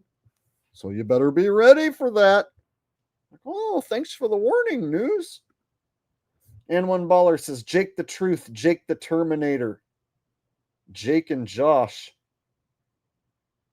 Jake and Josh. None of those. Thank you, And1 Ballers, for the super chat.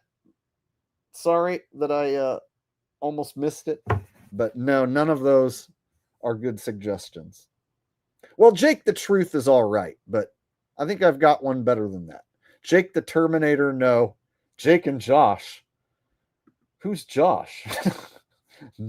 Just no. All right.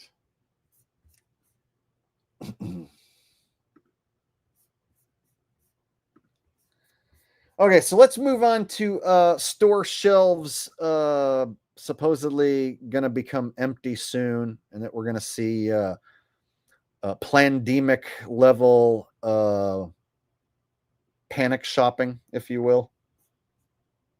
You guys remember when the pandemic first went down, businesses got shut down, people started to panic buy, and you started to see empty shelves and huge lines at the supermarket. So perhaps we might be heading for that again. But the fact that the news is warning us beforehand, I find that strange. So let's go ahead and check that out. All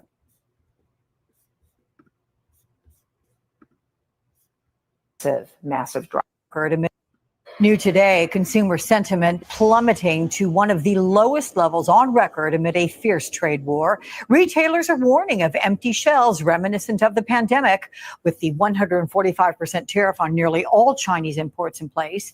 Yesterday, President Trump said he's ready to make a deal with President Xi. Have you spoken to him since the tariffs? When did you last? I don't want to comment on that, but I've spoken to him many times. When did that happen, and what did you discuss? I'll let you know at the appropriate time. Let's see if we can make a deal. Meantime, major ports like the Port of Los Angeles are seeing a steep drop in imports from China. And joining me now, we have Lori-Ann LaRocco, global supply chain reporter for CNBC Business News. That Lori is also the author of the book Trade War, Containers Don't Lie, Navigating the Bluster. Lori, big welcome to you. So when it comes to the prospect of empty store shelves, which products could be hit hardest, and should consumers be worried? I mean, are you seeing a rush to buy certain things right now? we really shouldn't see a rush because we actually have the items in. It's going to hit us in waves, Alex. And this is what we're going to kind of see with the timeline. Starting in June, this is where you're going to start seeing, those items that we love to get really cheap online. Those are the items that are going to get hit first. And those are like the fast fashion, products we might get on Amazon. And the reason why is that smaller businesses, they can't afford to have front loaded, right, all of these items in to beef up their inventory. Then starting in July, this is critical because this is the back to school time, right, where parents are going into the stores to get their kids their school clothes. So you're looking at backpacks, you're looking at notebooks, you're going to be looking at all of these items that some have been brought in, but there has been a major pause when you're looking at the amount of items that have been brought in. And people are just really uncertain, if you will. Is it going to consumer going to buy? We have seen the pullback on a multitude of different, right, economic indicators.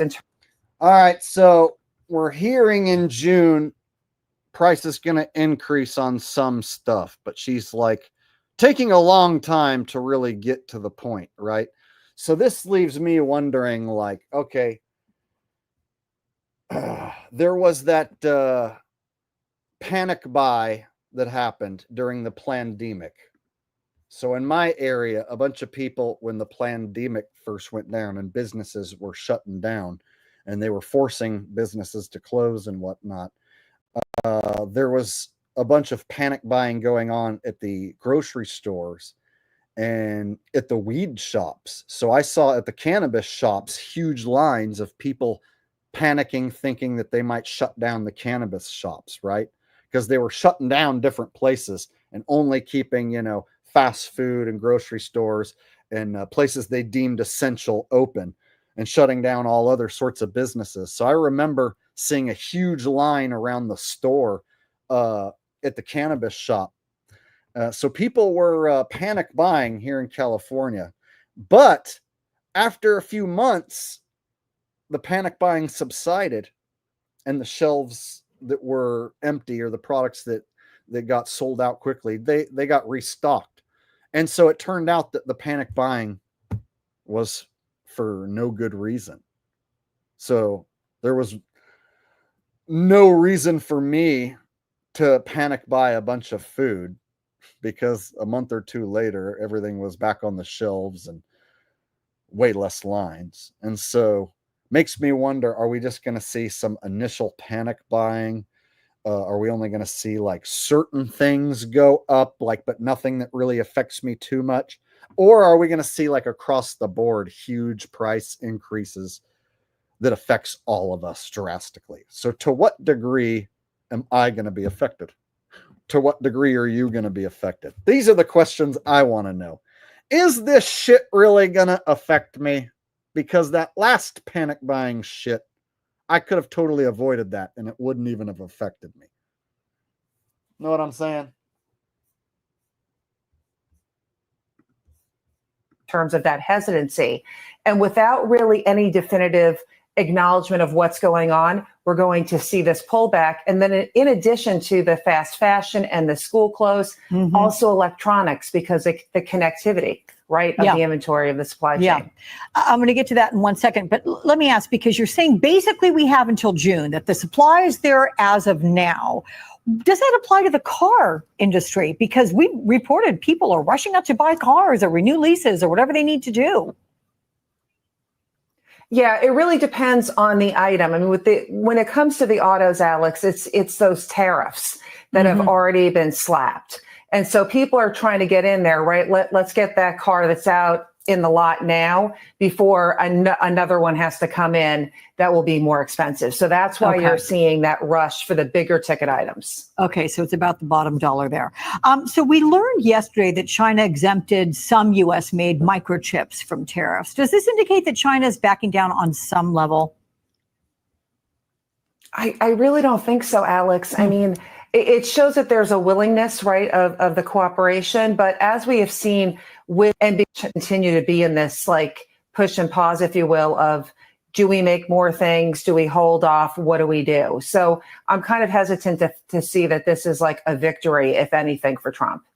Well, walk us through what is happening at our West Coast ports. I mean, how much of a drop in shipments from Asia are they experiencing? We are seeing a massive, massive drop, Alex. Wow. You are looking at a 44% decrease in vessels year over year coming in. And what's really key here, Alex, are the people that move the containers. You need people to move trade. If you have 40% less containers coming in, that is going to impact the people that are the truckers, the railroads.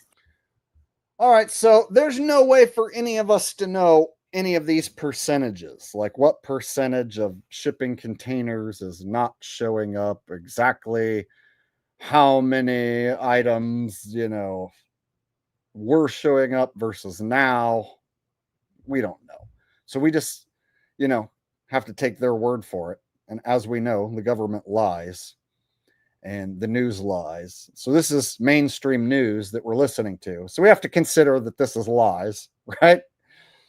So all of this shipping container business not showing up, it's all by design. So whatever percentage they give us, just make up a number, whatever. But it all comes down to, okay, how much is this going to make everything that I buy in my everyday life go up, How much is this going to cost me, right?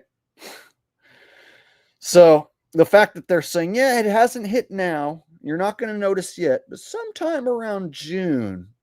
It's like, dude, they know the date when it's going to hit us, and they're even prepping us and warning us. That's probably not good.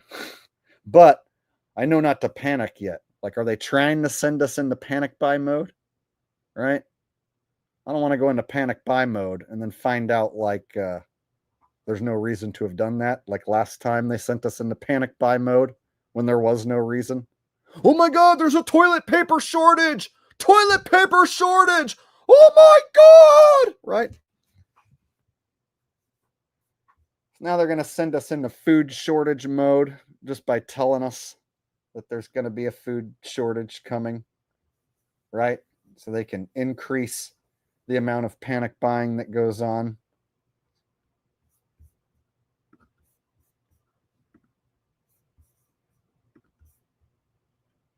Seems if they really wanted to keep this from us, it would just happen. You'd show up to the supermarkets and there'd be less and less food, and it'd be just getting more and more. The fact that they're coming out and telling us about this beforehand, get ready, everyone. Get ready for in May when these tariffs hit. Are you ready for these tariffs? You better. The fact that they're warning us beforehand, I don't know. Definitely got me scratching my head. Something fishy going on. The warehousing. This is more than just us consuming and us bringing in orders. There's an entire supply chain here that is connected to jobs. And so the longer this goes, Alex, we're going to see some significant impact here in terms of employment. In fact, the Port of Oakland, which is a huge port that relies on both imports and exports, are very, very balanced. They've got a. All right. Misanthropic said, we keep meaning to buy a bidet. Seems so much cleaner anyways. And you never run the chance of forgetting or not being able to buy toilet paper. Yeah, I hear you can even make your own for cheap. And I've also heard that they feel quite nice, and that it feels nice and fresh afterwards to have your anus hole oscillated with water rather than rub harsh paper across it. So I hear that your anus prefers the bidet as well. That's what I've heard. That's just the word around your anus, of course. All right.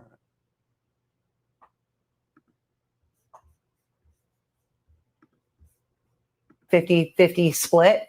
They already started warning on Friday about the detriment when it comes to jobs and the exposure with this. As you well know, Lorianne, we have seen this week the CEOs of the nation's top retail stores meeting with President Trump and warning the tariffs could no doubt lead to these shortages. Even if a deal is reached soon, are we in for at least some troubling times ahead? That guy was wearing a mask. The tariffs could no doubt lead to these shortages. Even if a deal is reached soon, I'm seeing more people, and this lady right here, look, I'm seeing more people wearing masks again. I'm seeing an uprise in masks. And it's not like there's reports that that the boogeyman disease is making a massive comeback. But regardless, I'm starting to see like a surge of sheeps wearing masks again. You know, all they got to do is roll out Boogeyman Disease Part 2, and everyone goes back to wearing those masks again. And then you get looked at like you are Satan himself. You are the boogeyman if you don't have a mask on. are we in for at least some troubling times ahead?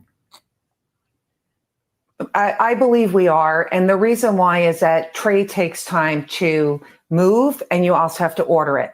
The fact that we've had a pause in all of these manufacturing plants. I have had sources tell me in China that there are factories that have literally shut down because they're not making any products for the United States. That's right. Trump put them tariffs in place, playing hardball with China. China's going to come crawling back on their hands and knees, begging to do business with the United States and Donald Trump. Trump fixing the economy right now. Y'all need to pick yourself up by your bootstraps. Y'all need to stock up right now. Prices might go up for a little while, but in the long run, you're going to see prices fall when China comes back on their hands and knees, crying and complaining, looking for our business. That's when you're going to see China. That's when you're going to see China pay. Trump said he's going to make China pay. He's in the process of making China pay right now. Everything what you see happening right now, prices going up, it's because of Joe Biden. It's Joe Biden's fault. Trump's fixing all that shit right now. Anyone who doesn't support Trump, you need to get the hell out of this country right now, you commie. Gotta love my Trumper dumper character, right? If you're still driving a gas guzzling pickup truck, you need to get the hell out of America. Real Trumpers, real MAGAs, drive Teslas, Cybertrucks. I got me a new Cybertruck.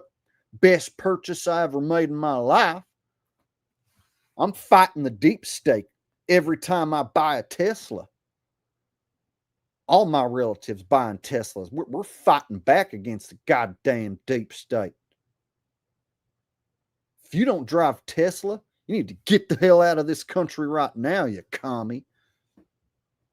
If you don't want to lick Elon Musk's taint, you're a commie. You need to get the hell out of this country right now.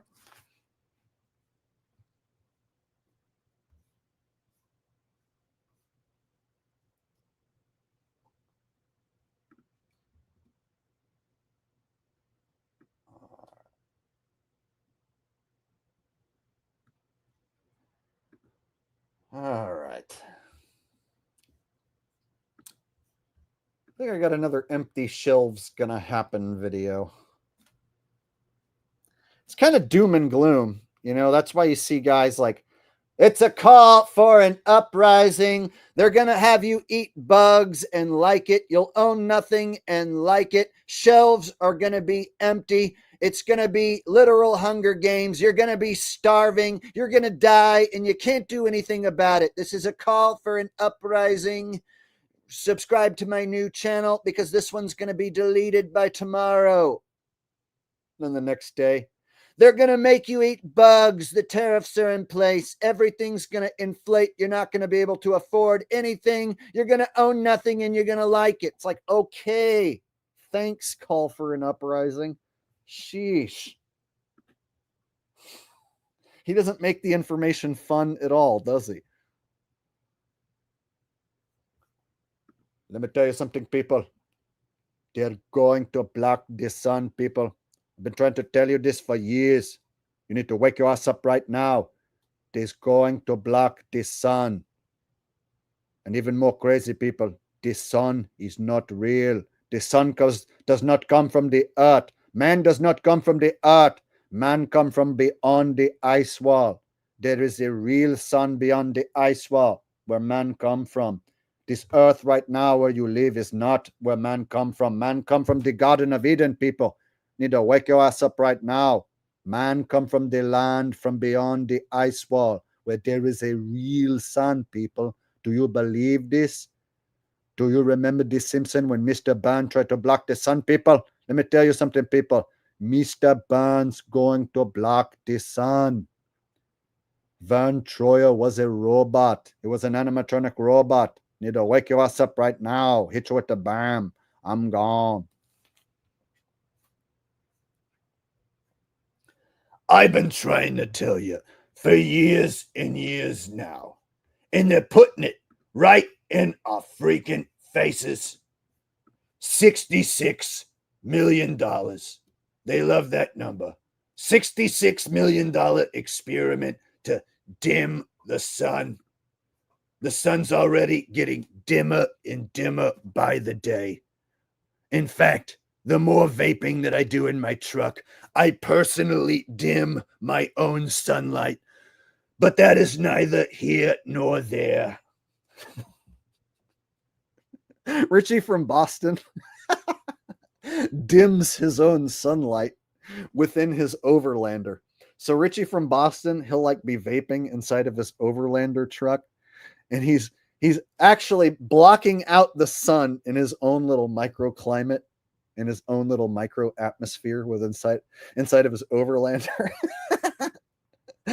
Richie from Boston is inhaling vape like all day long, which is like, a concoction of God knows what chemicals. But then he'll tell you about how the government is spraying shit in the sky that's bad. I sit here inside my Overlander, vaping away. And of course, these chemical concoctions, this vape juice that I am vaping, it is 100% organic, and it comes from recycled Bibles.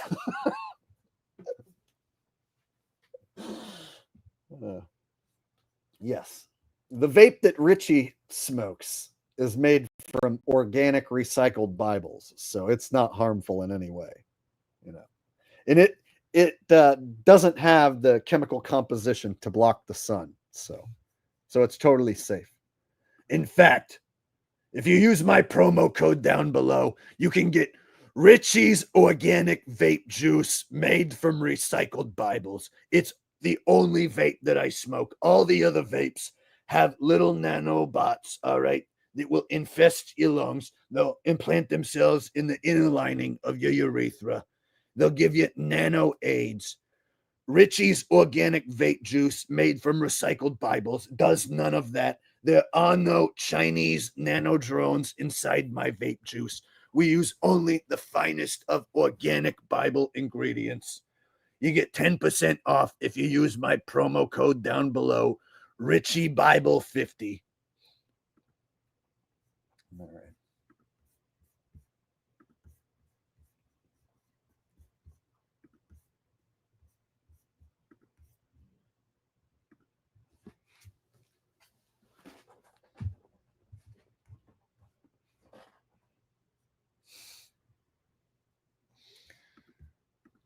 All right.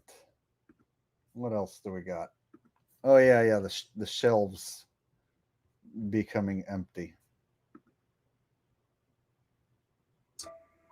Perhaps among us, many have dreamed of California, once a symbol of opportunity. Silicon Valley, wholly empty, and prices are rising every day. People are struggling to find the items they need, and if they do find them, oh dear, the price. I can't believe my eyes. From California to Louisiana, from New York to Nevada, Americans are facing something they never thought would happen. Well, this isn't happening yet. See, so something like this is like just like fear porn as if this is already happening. This isn't happening already. So I don't even know what this video is trying to like say. It's like I'm coming in here and not finding some of the things that I'm looking for. These are not images from some distant country, but exactly what is happening right here in America. The shelves are completely empty, and prices are rising every day. See, so they have stuff like this. It's just like, and this came out recently, 2 days ago. That's not true. The shelves are not completely empty. I can go to a store right now. There's a bunch of grocery stores around me that I could go to right now, and the shelves are not empty. So stuff like this, like this is just straight up fear porn, dude. Like,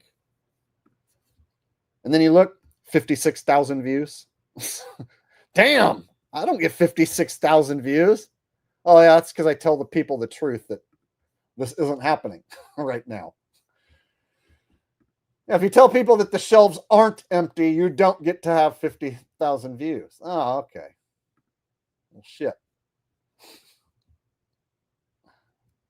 10 items soon to get very expensive. Save you. This one was funny. Tells you the items that are going to get expensive soon. 10 items to get before May 1st. Okay, let's make sure to stock up on these items. Rising prices and shortages. This is how you start. Sign up with the link below and you'll be notified as soon as it goes live, and you'll also get a free download guide. So let's go ahead and get started. Number 1, personal hygiene products. This is one of the easiest and smartest places to start. Many hygiene items are manufactured overseas or rely on imported materials, and they're things that we all use every single day. So I'd encourage you to stock up now on these items. Soap, whether that's bars or liquid, toothpaste and toothbrushes, shampoo and conditioner, deodorant, razors and shaving cream, feminine hygiene products, toilet paper and tissues. These are non-perishable. They're easy. Okay, so he says 10 items, and then he lists off 1, 2, 3, 4, 5, 6, 7, 8, 9. It's basically already listed off 10 products already. Easy to store and highly used. Even if prices only rise by a few percent, stocking up now will save you in the long run, and you're always going to use them. Number 2, generic medications and first aid supplies. The United States imports 70 to 80% of its generic drug ingredients from countries like China and India, both of which are targeted by these new tariffs. You might want to consider stocking up on the following: pain relievers such as acetaminophen or ibuprofen, cold and flu meds, allergy meds, antiseptics, things like hydrogen peroxide or iodine, bandages, gauzes and wraps, thermometers, and basic. Okay, bro, you're officially over 10 items. So what are the chances that he's done after this sentence? What are the chances that he's done listing items? Guess what? He's going to list like fucking 100 items that you need to stock up on now. Guys, he's basically going to list like everything. Watch. Basic medical tools, personal prescriptions where possible. Even in a small disruption in pharmaceutical imports, they can create supply shortages. A well-stocked first aid kit and a few months worth of essentials, they can make a big difference. Number 3, electronics and accessories. From smartphones to batteries to power banks, many of our daily use electronics are either manufactured overseas or assembled. Stock up on smartphones, you guys. Just go stock up. Otherwise, they're going to get more expensive. So go buy like 10 smartphones right now. Using foreign parts. So you want to stock up on the following: power banks, flashlights and headlamps, batteries such as AA, AAA, D, or whatever, phone charging cables, surge protectors, small appliances like electric kettles or fans, because these products are. Oh yeah, and here's the thing. I hope you have like 100 grand to stock up on all these items, because none of this shit is cheap. Power banks. Okay, here's the thing. I actually did buy a power bank recently, and I'll show it to you. It's big. I have it right over here. And it's heavy. Check it out. So I got this Blue Eddy AC 180, and this thing right here is a really good power bank if you do van trips or van life or live out of a vehicle, or if you just like to take trips in your vehicle like I do. So I got this power bank while it was on sale for $500, and I've already used it, and it works really good.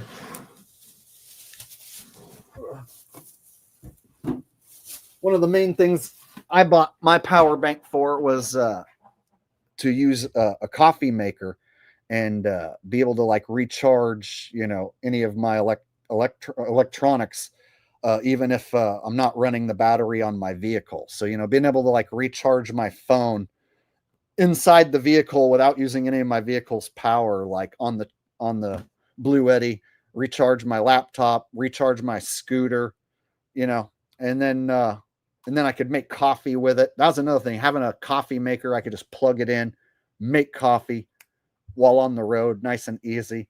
And you can even plug in electronic devices to cook with. So instead of cooking with propane, I can run an electric burner. I can run a microwave. I don't like microwave food, but if I wanted to run a microwave, I can like cook a microwave meal inside my vehicle. You know what I'm saying? So power banks are a good idea, and I would recommend if you are into camping and traveling and whatnot, you get yourself a good power bank, and you can recharge it with your cigarette lighter or solar power or off your car's battery even. All right, so that's one thing I did buy. Is a power bank. But when this guy's like, oh, just go stock up on power banks, like, dude, that was a $500 power bank. I can't stock up on any more. I'm not gonna go buy multiple $500 power banks and just sit on them. So when he's talking about, oh yeah, here's some items you're gonna want to go ahead and get, it's like, dude, you're running up a huge bill now. This is a lot more than 10 items. So when he says 10 items and then he lifts like 100 items easily. Often the first to see price spikes when tariffs hit. And due to their reliance on rare earth elements and chipsets, they're also vulnerable to broader supply chain disruptions. Number 4, vehicle parts and maintenance supplies. Your car is a global product, even if it's assembled in the United States. Many of the replacement parts, they come from overseas, and prices are expected to rise quickly. So stock up now on things like motor oil and oil filters, wiper blades, air filters and cabin filters, brake pads, spark plugs, fuses and bulbs, basic tools and fluids. If you do any of your own maintenance, now is a good time to replenish your garage. And even if you don't, having basic consumables on hand can save you money and time later. Number 5, durable clothing and footwear. Many clothing items are manufactured in countries now facing heavy tariffs, including Vietnam, Sri Lanka, Bangladesh, and China. And this includes everyday wear and specialty items for work or outdoor use. You might want to consider buying durable work boots, rain gear, winter coats, thermal underwear, socks and gloves, heavy-duty pants, or overalls. These items, they don't always spoil, and they will. Guys, we're like halfway through. This goes on and on and on, right? So he basically names everything. So, yeah, you're going to want to stock up on everything. So I hope you have, 100, 200K just laying around so that you can stock up on all that stuff. If you don't, well, it's going to cost a lot more in the long run. So, all right. So there's Mr. 10 items that you need to buy. And then he lists fucking every item in the world.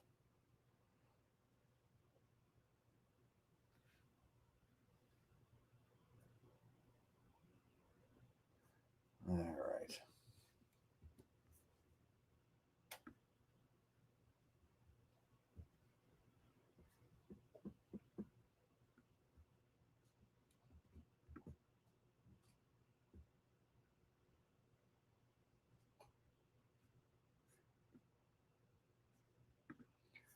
Rumford C says, once you're done buying everything at the grocery store, you're going to want to head on over to the hardware store and buy everything there too. Nuts and bolts, tools, power tools, lumber, property, water, gasoline, propane, kerosene, motor oil, motors, motor homes, anything with a motor, you're going to want to stock up on. Like, fuck!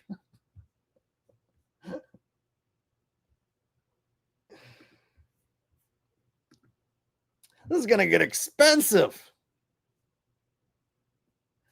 And then knowing me, yeah, I would just end up buying extra weed. I'm just going to make sure I have lots of weed to get through these tough times. I'm just going to be extra stoned. I'm going to have nothing and like it except weed. I'm going to have nothing and weed. and like it. All right. Lemming in a shiny metal box says, thank you for the triumphant blend of fortified truth and delightful comedy this fine evening, Sir Jake.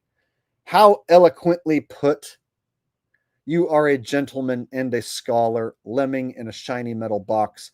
I very much appreciate the generous super chat donation and the lovely words that you lined up here, which so eloquently was read by me just now. All right.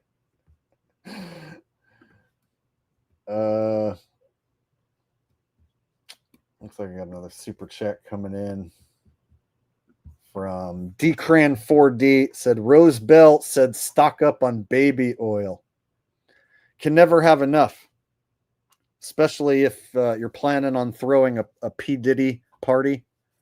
If you're planning on throwing a party in the style of P. Diddy, you're going to need at least a couple pallets, a couple crates of baby oil, right? Otherwise, it's just not going to be very fun. I mean, what do you expect your party guests to do? Do a bunch of dry sexual stuff without baby oil? I think not. So yeah, if you want to have a proper party in the style of P. Diddy, gonna need to stock up on that baby oil. Personally, I don't like store-bought baby oil, so I'm gonna stock up on babies and make my own oil.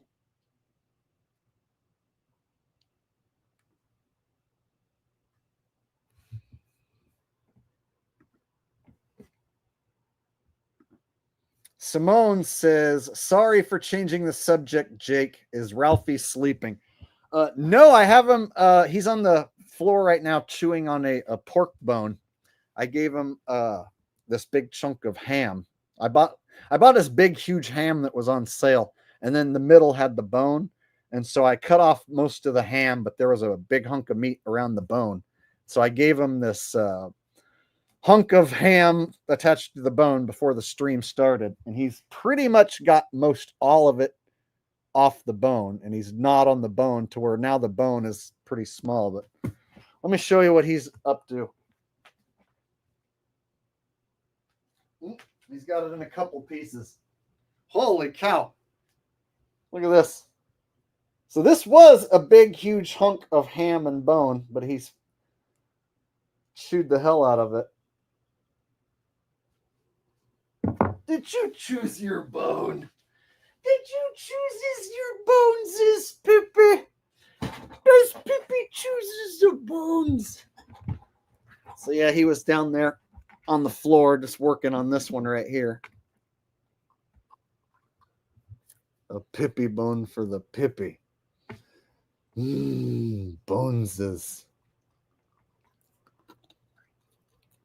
He's pretty much just laying on his bed, just doing this.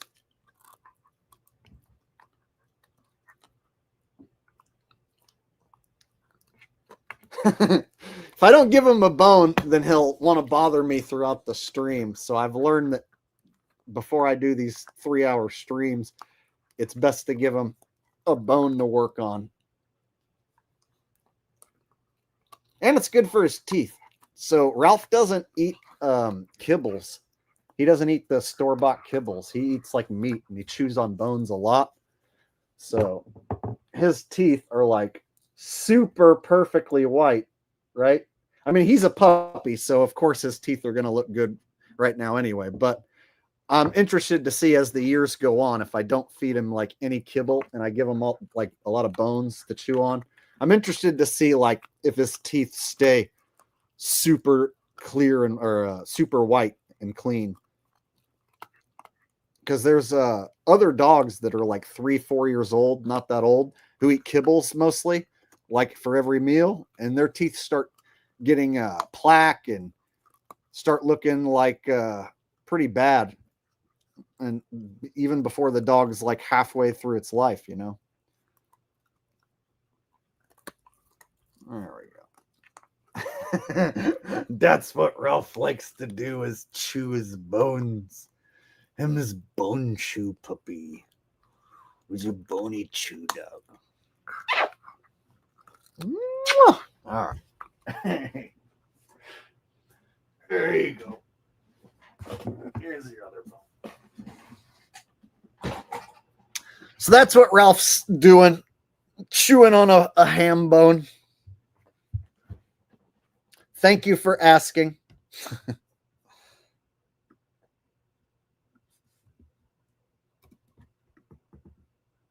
I like Ralph to make an appearance, usually like once a stream. So there's the Ralph appearance for the night.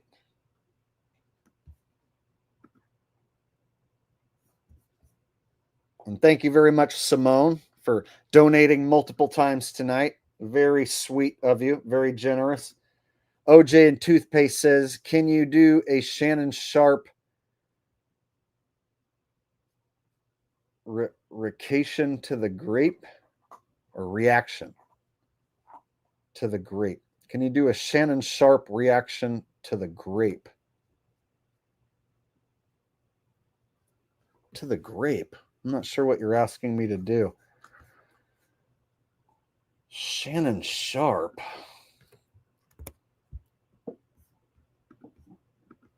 God, I'm gonna have to like pull up a clip of Shannon Sharp. Maybe if I pull up a clip of Shannon Sharp, I can maybe do a quick impression or something. But I'm not sure what you're wanting me to talk about.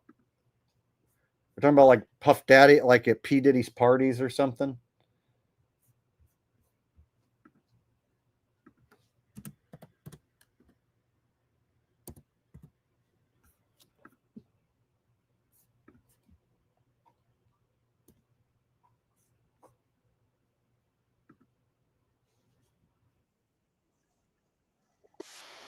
Okay. I found a video that might pertain to what you're talking about. Hold up. Here we go. Designed for writers. Yeah. Quick and secure phone mounting. Unmatched durability. If you said that one more time, I'm going to choke out of you when I see you.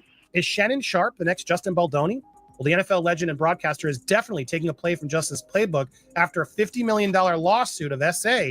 He is now dropping a treasure trove of text messages that he says declares his innocence. The text message says, I want you to put a dog collar around my neck and choke me with it while you're screwing me. What if I told you that Shannon Sharp's recent breakdown wasn't just about a lawsuit, but a deeper, darker truth involving Diddy? When Shannon tearfully said, Diddy is my boss, fans knew something was off. Rumors are now spiraling that Diddy forced Shannon into shocking situations with rappers at his infamous parties.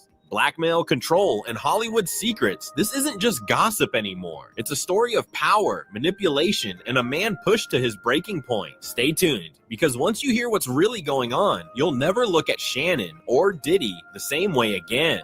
That's right, Ellison. Sharp's attorney says his client's accuser is making, quote, a maliciously false claim, and Sharp's attorney is promising a lawsuit to, quote, hold her. The day the internet broke, Shannon's emotional confession. So picture this, you wake up, scroll through your phone like any other day, and boom, Shannon Sharp is trending for all the wrong reasons. And no, it's not because of a hot take on LeBron or a meme about his cigars. It's because of a clip where Shannon, eyes glossy and voice cracking, allegedly admits to something nobody saw coming. In this emotional moment, he says, Diddy is my boss. But it wasn't about business deals or music collabs. People swear he was hinting at being controlled in ways way darker than we thought. Now, this wasn't just some. All right. So my initial reaction, and since you're just looking for a reaction and not like a impression, my initial reaction here is this is some sort of humiliation ritual for Shannon Sharp. I don't really buy into like Puff Daddy being the kingpin of the sex trade industry. I think that's a humiliation ritual he had to go through. And I've also explained in streams before that they position celebrities in front of, sex trafficking, for instance, to make you think that those are the kingpins doing these evil things, like celebrities are the ones doing the sex trafficking, when what it really is they're using a celebrity as a figurehead to put in front of the dirty deed so that you aim your anger in your disgust at the celebrities, right, who are performing their humiliation rituals, rather than the actual men who are running the sex trade industry, right? So human trafficking is a real thing, but the people who are running that industry, the big time players, their names aren't going to be revealed to the public. So instead, they use figureheads like Puff Daddy, right, to make the public think that the police are out there catching the bad guys, that the authorities are out there stopping the bad guys from doing the bad things, and that the bad guys doing the bad things are household names and celebrities who you've heard of and can talk about with your friends. Because if you found out the name of an actual sex trafficking kingpin and nobody's heard of him, well, what are you going to do with that info if nobody's ever heard of him? Whereas if it's a household name like Puff Daddy, oh, well, now you can talk about Puff Daddy at the fucking water cooler at your work and everyone knows who you're talking about, right? So this is like having Bill Gates in front of the jab or Bill Gates in front of Geo-engineering. They got Puff Daddy in front of sex trafficking, right? So if you hear the word sex trafficking, you associate it with Puff Daddy and Epstein, shit like that. So Shannon Sharp saying that he got graped or, did some stuff with, at Puff Daddy's parties or whatever he's saying is more of a humiliation ritual showing that he's down with Team Evil. And by him performing this humiliation ritual, he's basically setting himself up to be taken care of financially for the rest of his life. So if you go through with these humiliation rituals, prove that you're a solid club member, going to do what's right for the club, help push these stories to the public, make these stories real to the public. Well, then they're going to take care of you. You're going to get to remain famous. You're going to get to remain on TV. You're going to get to remain in the public eye. All right. Looks like I had a few super chats come rolling in. Texas Grown said psilocybin has your hat exploding in fluorescent colors like paint splashing around. Oh, did you take some psilocybin tonight? Now my hat's looking all crazy and fun from your perspective. Woo! I don't like if I'm on a psychedelic drug and then somebody knows I'm on a psychedelic drug and then they do stuff to try and trip me out. Woo! Is my hat tripping you out? Woo! Is this tripping you out right now? I'm like, no, stop trying to trip me out right now. I don't like when people try and trip me out when I'm tripping, man. It messes up my trip. Thank you very much, Texas Grown, and I hope you have a happy trails trip. Hope you have a fun trip. A happy trails trip? What the fuck is that? All right. Joey G1 said bone fund for Ralphie. Bone fun, bone fun. Tell me what you gonna do when I give my bone to Ralph. Bone fun for you. And this bone is for Ralph. Yeah, bone fun and a bone fun. And this bone is just for Ralphie. And he's a chewing on a bone. I'm gonna miss everybody. And I'm gonna miss everybody. Bone fun. See you at the bone fun. You won't be lonely. See you at the bone fun. You won't be lonely. And I'm gonna miss everybody. And I miss my Uncle Charles, y'all. All right. I don't know why I went into Bone Thugs and Harmony right there, but I did. All right, settle down, Ralph. Go chew your bone. Go chew your bone. Go chew your bone. Go chew your bones. Chew your bones. Got Ralphie all excited when I did that. All right. OJ and Toothpaste said, can you react to this, Jake, please? Shannon Sharp Pixar cartoon.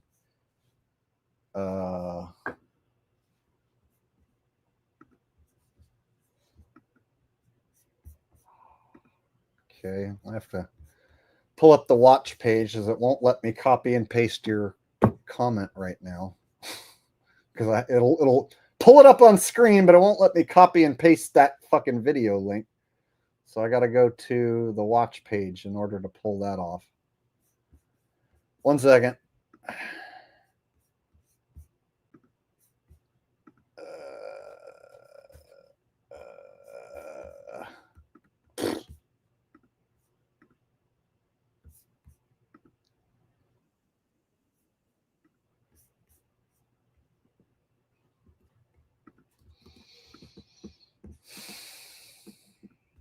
And any super chats I'm missing right now, I'll go back and get them all. Give me a second.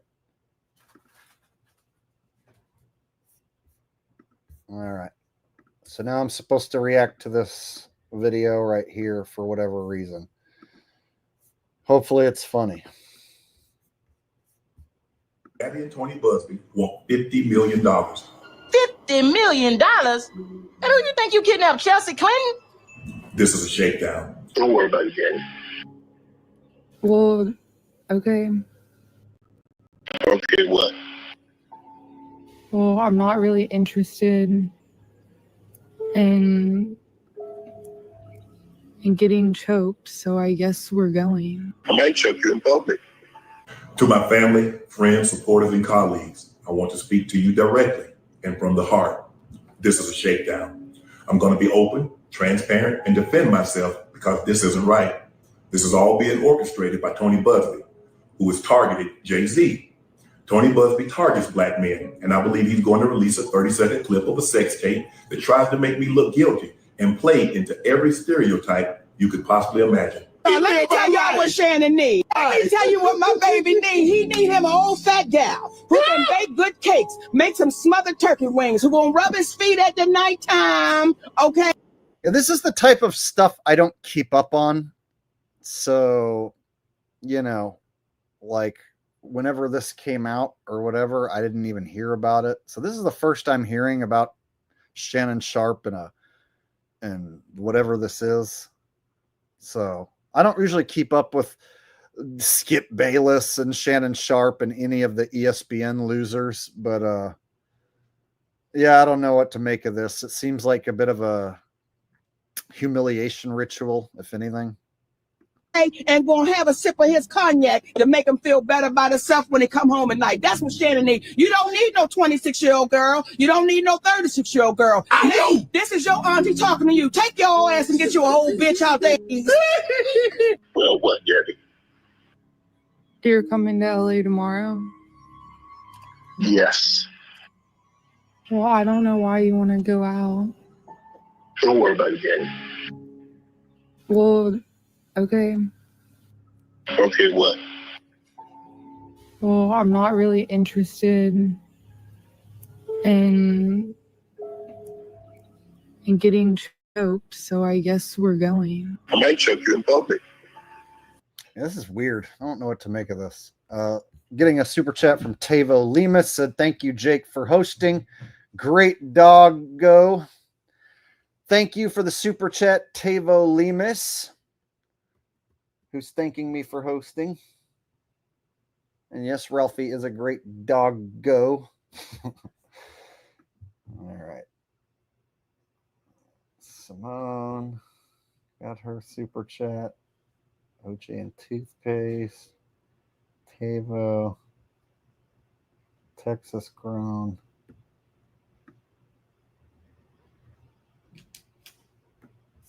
Bone Fund. Frank Castle says, they all kiss the wall. Funny enough, Satan's name in the book of Enoch is Gad R.L., meaning wall of God. Oh, yeah, Trump wore the little hat and went to Israel and touched the wall in their ceremony. He didn't do it again this time, though, so I wondered if he was going to repeat that, but they didn't make him do it a second time for his second term. Not that I know of, anyway. But yeah, I have video of him doing it the first time. So whenever Trumpers want to show up and defend Trump, sometimes I throw on that video of him wearing the little hat, touching the wall.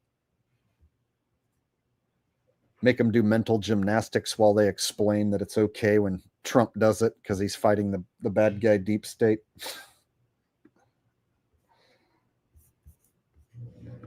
This is a weird video. Big black guy chose small white woman. It's not a good book, Shannon. Not a good look that you do what they think you did to me. That video should actually be 10 minutes or so. Hey, Tony, instead of releasing your edit, put the whole video out. I don't have it, or I would myself. I think white women are as great as any other women. But I'm not going to act like I'm not scared of them. I have a reason to be scared. You could be Kang the Conqueror, and they could take your rabbit ass down in 2 weekends. You know what happened, and you're trying to manipulate the Down be as any other women. But I'm not going to act like I'm not scared of them. I have a reason to be scared. I have a reason to be scared. You know why Suge's scared? I know why Suge's scared. Probably the same reason Malcolm X black ass was scared. You know why Tupac ass was scared? Probably the same reason Martin Luther King ass was scared. Ain't nobody know who be shooting Martin Luther King, boo-boo. And ain't nobody know who be shooting Tupac.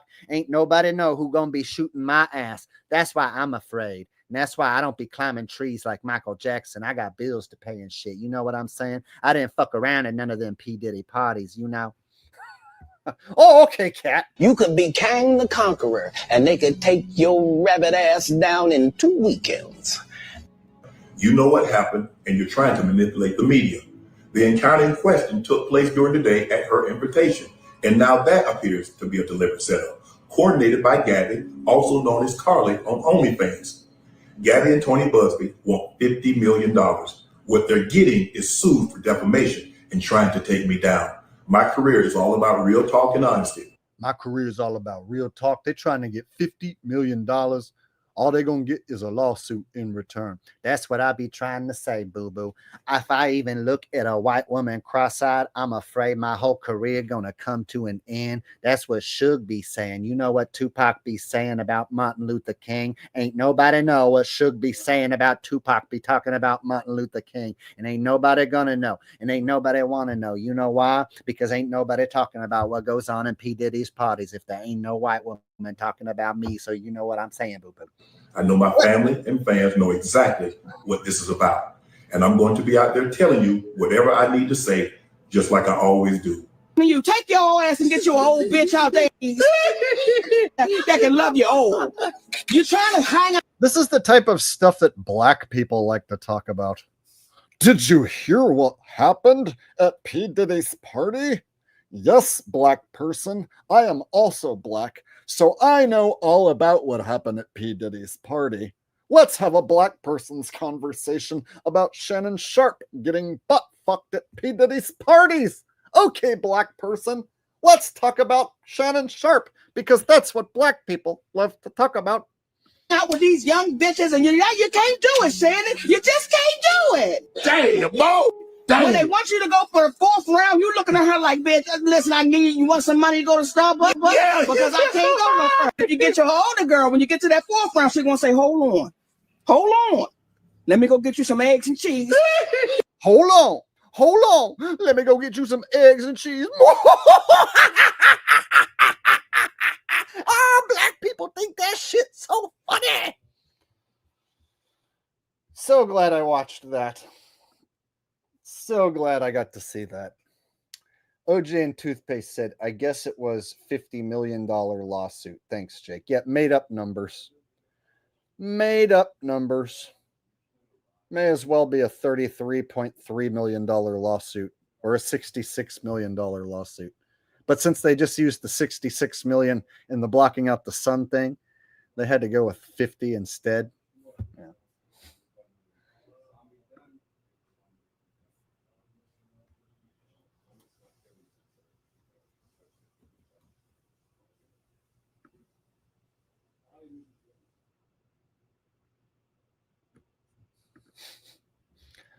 Look at what some black guy said, you guys. So some black guy is going to complain and make me out like I'm racist because I just did those impressions and talked about how that's shit that only black people would care about.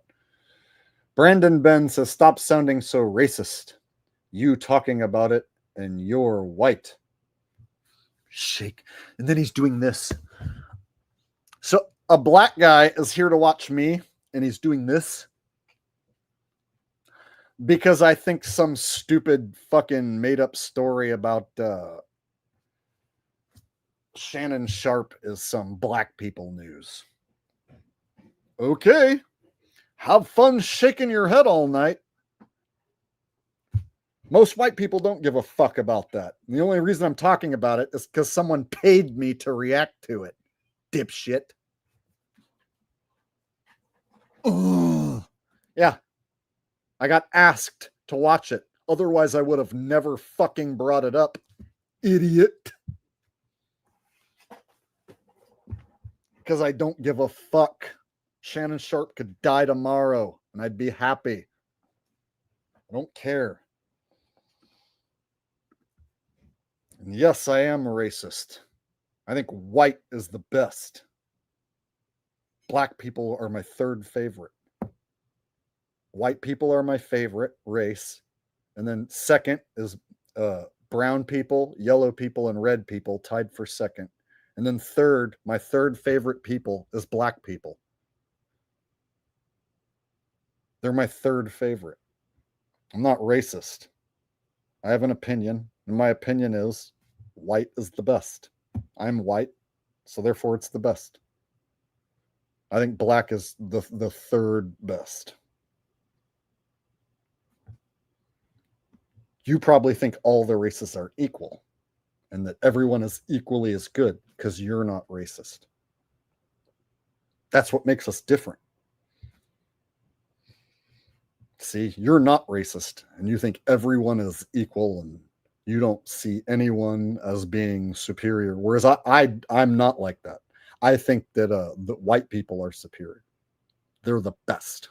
And the reason I think that is because I'm white. I'm biased. Yeah.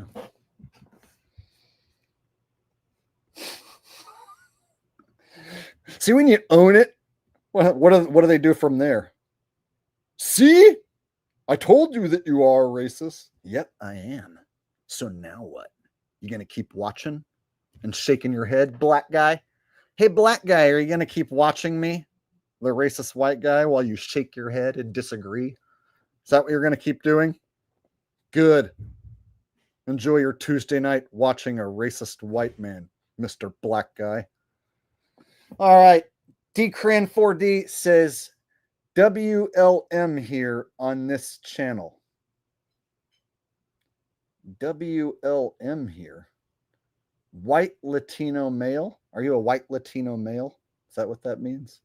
White Latino male here. I don't know what you mean by WLM.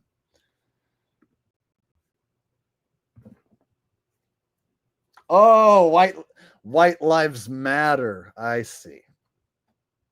I think white lives matter the most.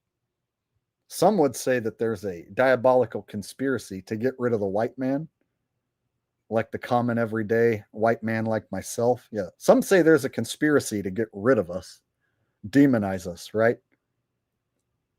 But if you say that, if you talk about that conspiracy to get rid of the white man, people just say that you're some racist bigot, white cracker ass piece of shit. So if you're like, hey, it seems like there's a conspiracy to get rid of the white man. Shut up, cracker. Every time a white man talk about there's a conspiracy to get rid of the white man, shut the fuck up, cracker. Every time I hear a white man bitching about how the white man trying to be talking about conspiracy, ain't no conspiracy against white people. Shut the fuck up, cracker. Okay, my bad. I didn't realize that until Chris Rock put me in my place. Now I've been served. That should make all black people who think I'm racist feel better. Chris Rock just showed up and put me in my place. That was actually Chris Rock, the black real Chris Rock, who I channeled, who told me to shut my cracker ass mouth. So I think that's karma for me being racist earlier. So therefore, if you're black and you think I'm racist, you should be happy about Chris Rock fucking putting me in my place and teaching me a lesson. Huh? Yeah? All right.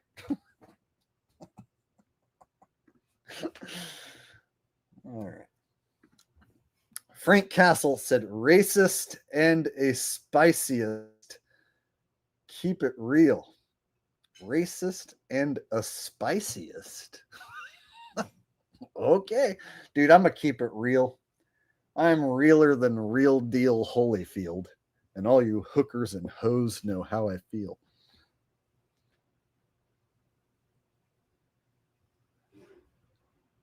All right.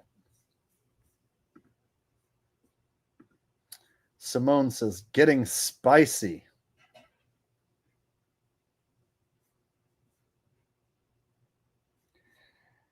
I don't really think it's that spicy.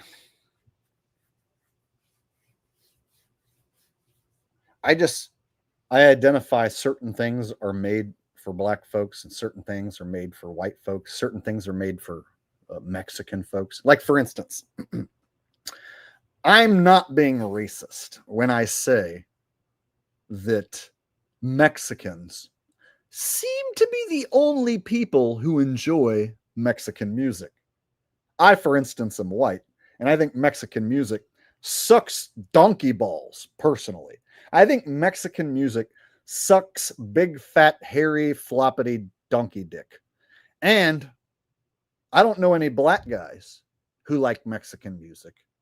And if I was to go ask any random black guy out on the streets, hey, bro, what do you think of Mexican music? Pretty much every black guy is going to say to me, that shit's whack, bro. And I'm going to be like, I agree, my black brother. And then we would do a homie bro hug handshake deal. And we would connect over the fact that we both know Mexican music sucks donkey dicks. Me and my black brothers, we have a deep connection because we both know that Mexican music sucks donkey dick. So that's why I'm cool with the black bros, right? Because we both know that Mexican music sucks. In fact, I don't know any Asian people who listen to Mexican music. So therefore, it seems like the only people who enjoy listening to Mexican music are fucking Mexicans. That's not racist. That's just true.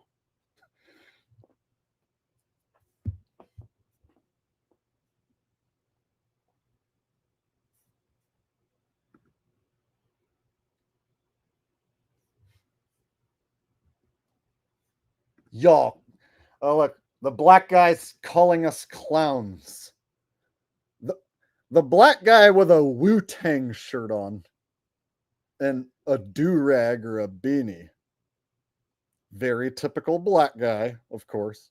Dude, how typical black guy can you be? Like, I can see your profile picture and it's like this big. And I can clearly see that you're wearing a Wu-Tang shirt. And you're wearing some sort of do-rag beanie thing on your head, it looks like. Come on, black guy. Now, if you were wearing like a Frank Sinatra shirt and a MAGA hat, then you'd really have thrown me for a loop. Then I wouldn't consider you a typical black guy. But the Wu-Tang and the do-rag thing, bro, how typical black guy can you possibly be? And then calling me, a white guy, a clown because I prefer white people over your people? Come on, brother. Now, we both can agree on this one thing. Brandon, there's something we both can agree on, and hopefully this brings us together. You agree that Mexican music sucks donkey dick, right? You do, right? So therefore, you and I can be friends, and you can get over the fact that I like white people better than black people because we both agree that Mexican music sucks. See? So that's how we find our common ground. So Brandon, me and you can hang out and talk about how much we both don't like Mexican music. And we could get along just fine. There doesn't have to be any tension between you and I, my black brother. Let's come together and discuss how much we both think Mexican music sucks donkey dicks. How does that sound?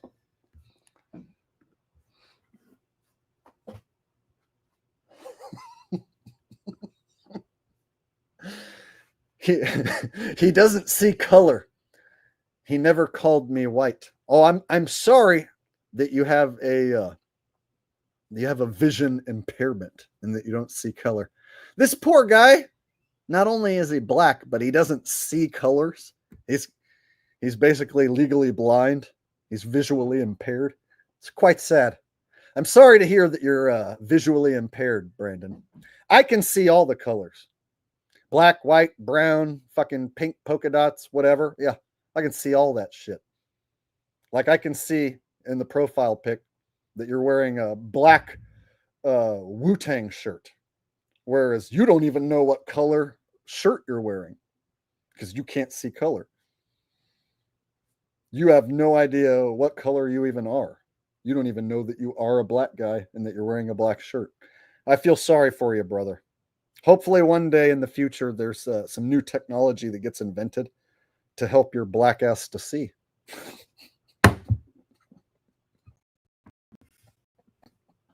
Colors, that is. All right.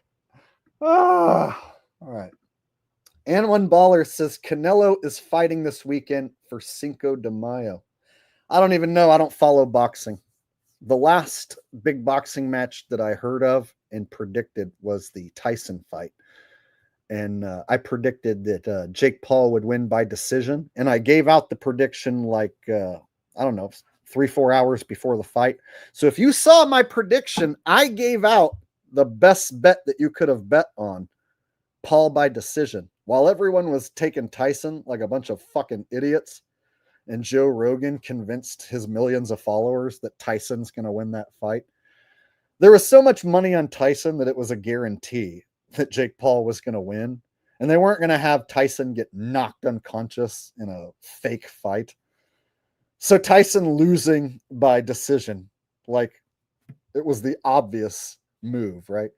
So I gave that one out. So hopefully some of you guys cashed in on that fight. But yeah, I haven't paid attention to anything boxing wise since then.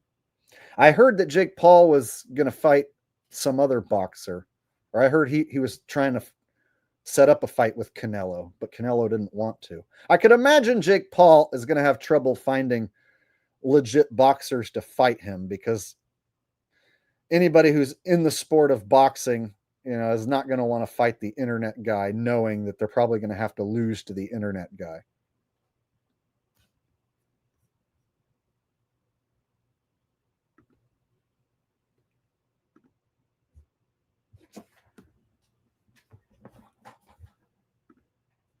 Hey, everyone. This is King Steven. Look at this guy. He's a daemon. Why is he so triggered? You're triggered right now. I have you triggered. You're triggered and you're never going to leave this hell realm because I got you triggered. And that's why you're going to repeat this hell realm forever because you're so triggered. I got him so triggered. Look how triggered he is. He's a demon. He's a diamond. He's a diamond. He's a diamond.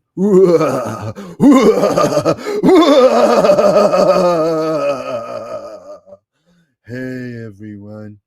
I'm going to stream for 12 hours today. I'm going to fall asleep while I'm streaming, while less than 30 people are watching. There you go.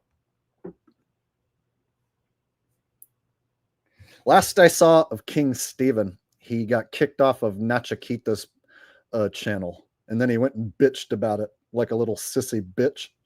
When Nachikita kicked me off his channel. When? Why are you over there wanting to hang out with him and Transformers in the first place? There's another channel that I'm glad to see go. Bye. Bye, Nacho Queefer. Oh, this is not goodbye, but I am going to be leaving my channel and doing other things. Bye. Get lost, loser.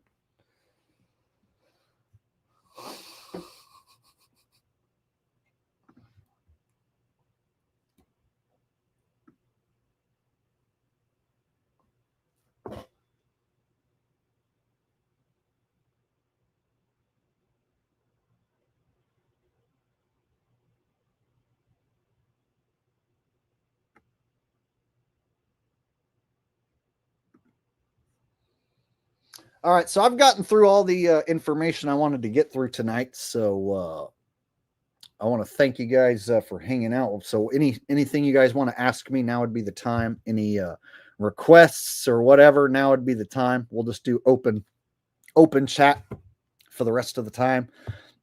Oh, but before I read this super chat right here, can you guys do me a favor and hit the thumbs up button? So if you've enjoyed the stream so far and you're having a good time tonight, if you appreciate my content, hook a brother up with a quick thumbs up. It's quick and easy. Also, make sure you have the bell notifications turned on to all, right? You want to make sure you're subscribed to all. Make sure you got the bell notifications turned on. So yeah, hook a brother up with the thumbs up. Make sure you're subscribed with the all notifications turned on. And then every Tuesday night, 5 p.m. Pacific, 8 p.m. Eastern, we're doing a live stream here. And then any live streams I do extra on top of this, that'll just be extra live streams. But so far, we're off to a good start doing this weekly stream. We've been having pretty good crowds, and you guys seem to be showing up each week. And the word's getting out that I'm doing this stream on every Tuesday night. So less people are missing the stream. So that's good. Simone says, I'm here for your honesty. You say it like it is, no matter what. So many people are too politically correct because they're scared. Many people are scared to tell it like it is because they feel like they're going to hurt people's feelings, or they don't want people to look at them in a negative way. So a lot of people are afraid to speak out about the government, afraid to speak out about anything because they don't want to be looked at in a negative light by their friends, neighbors, co-workers, etc. So a lot of people are too scared to speak up about anything, not just conspiracies, not just the government, but like anything.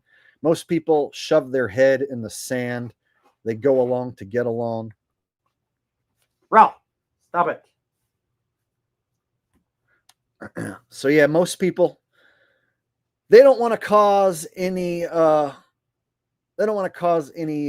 negative vibes where they're at in their life. So they're just going to say what the TV says. They're going to go along with what mainstream media says because that's the comfortable thing to do. And they won't even question mainstream media because that can cause discomfort. So a lot of people, they stay in their scared little box watching TV, watching the mainstream media, too chicken shit to even question what they're being told on TV by the mainstream media, because that causes them discomfort. To think that maybe the government's lying, well, they can't even bring themselves to go there, because if they're lying about this one thing, well, they could be lying about this other thing and this other thing. And that opens up Pandora's box that they might be living a lie, which they are. They're living a lie, living in a false reality. But most people don't want to wake up to that, and they can't handle thinking like that even for a split second. So they mindlessly just accept whatever the television tells them. Thank you very much, Simone, for your several generous donations tonight. I really appreciate you being here and hanging out. Got a donation from SG, said, hold the stream hostage. Get those likes up. Well, on my end, it says I have 345 likes. So let's get to 400 likes. I've got 400 people watching. So let's get 400 likes, right? Should be able to make it happen. So if you haven't hit the like button, I'm holding the stream hostage right now until we get 400 likes.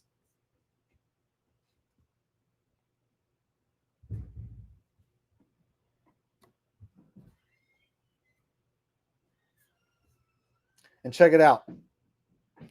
Let's get to 400 likes, and I'll sing Those Were the Days theme song, All in the Family theme song. I will do my perfect rendition of the All in the Family theme song, and all you got to do is hit the thumbs up and get me to 400 thumbs up. How's that sound? Sound like a plan? All right, I'm at 364 thumbs up. Let's go. 400 thumbs up, and I'm singing the All in the Family theme song. And as you know, the first line, like the way Glenn Miller played. If you want me to continue, 400 thumbs up. Do it.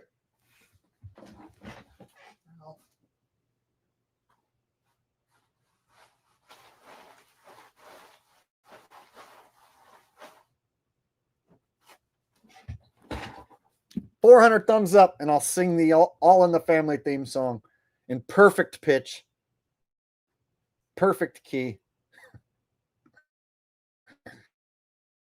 But I'm holding the stream hostage. I need 400. I'm up to 372. We're getting close, you guys. We're getting close. All we need is 28 more thumbs up, and I'm going to sing All in the Family like we're back in the late 70s, early 80s again. Some of you guys might be too young to remember All in the Family. But if we got anyone who's like over the age of 40, perhaps you remember All in the Family. I sing the theme song perfectly. I do Edith's part and I do Archie's part, and I sing it in perfect key. And the only way you're going to hear it is if we get 400 thumbs up.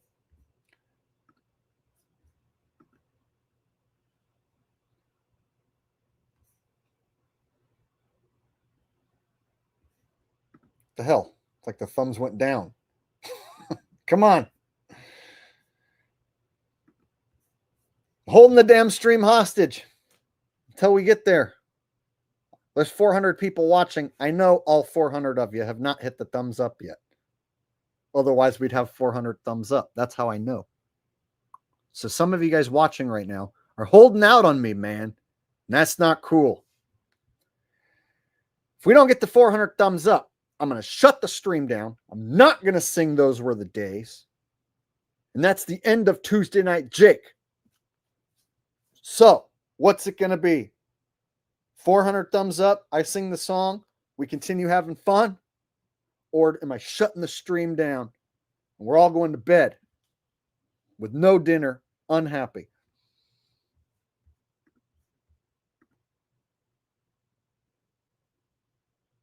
Okay, I'm up to 377. 23 more likes.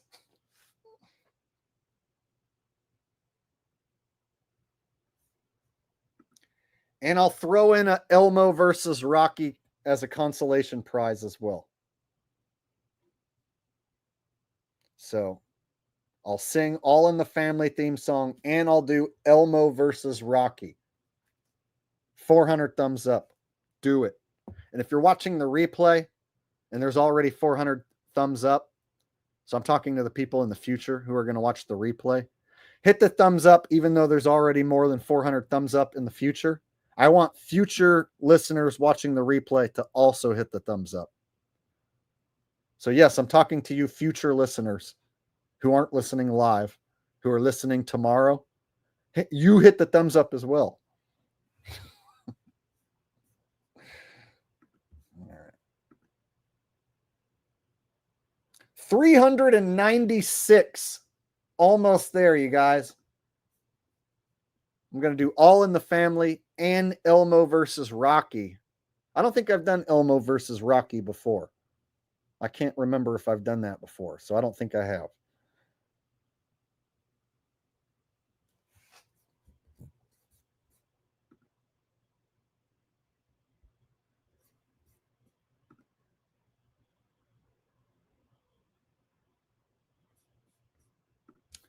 All right, what do we got now?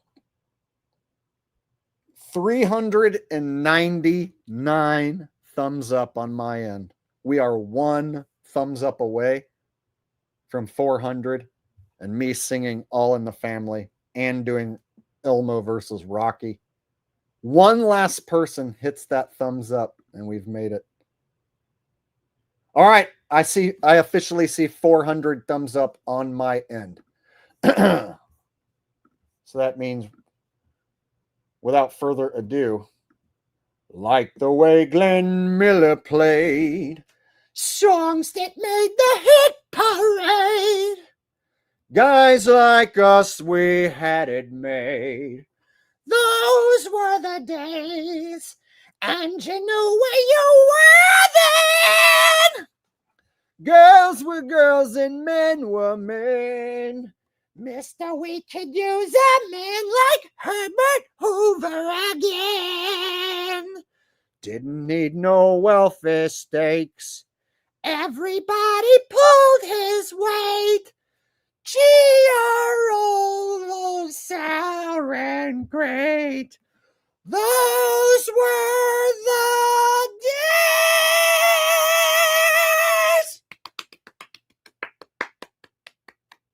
All right. There's All in the Family. Now we do Elmo versus Rocky.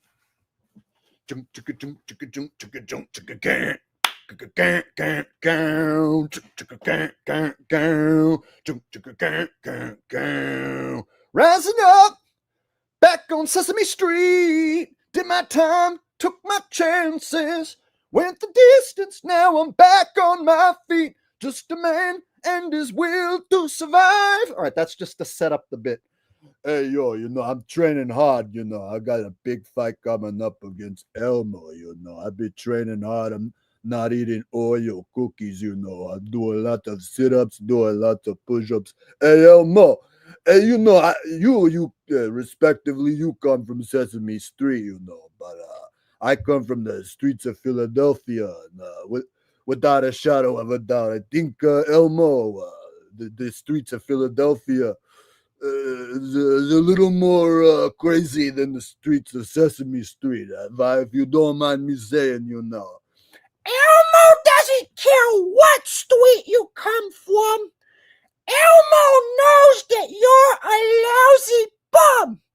And Elmo is gonna whip your ass in front of all your Philadelphia flunky friends who come to watch you.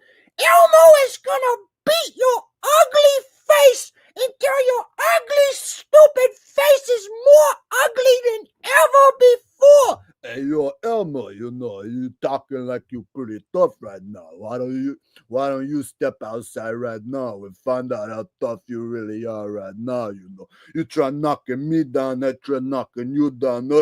What you think I'm scared? What, you think I'm scared? You think I'm too afraid? What, you think I'm dumb? You think I'm stupid, Elmo? Elmo thinks that you're fucking retarded, and Elmo is gonna beat the last retarded brain cell out of your dumb fucking Philadelphia face. Elmo is gonna beat your face so bad that even Adrian won't recognize you any longer. Hey, yo, you leave Adrian out of this right now, Don't you talk to her like that. What, you think I'm dumb? What, you think I'm stupid? What, you think I got no brains? You talk about Adrian like that? What, you think I'm gonna let you get away? You think I'm scared? Adrian, what do you want me to do? What, you think I'm scared? You think I'm brain like I'm dumb? Like I'm a bum?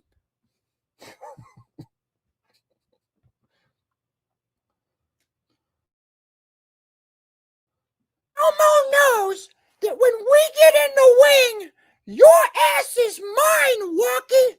I'm gonna hit you in the face so hard, you won't know if you're in the wing with Apollo or Mr. T or the Russian or Elmo. You don't know who the hell you will even be getting hit by because your retarded bum face is gonna be broken in half. There you go. Whew. That would be a good fight. I would pay to see that. Elmo versus Rocky on Netflix. It would probably be at least slightly better than Tyson versus Jake Paul.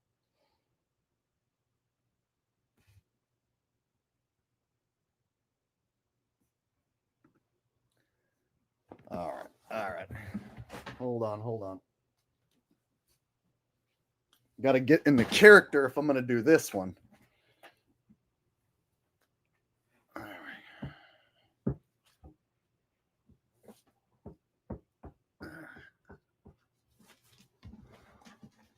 One of the reasons why I was able to regrow a long, luscious head of hair is because I simply drank a gallon of bull semen every morning.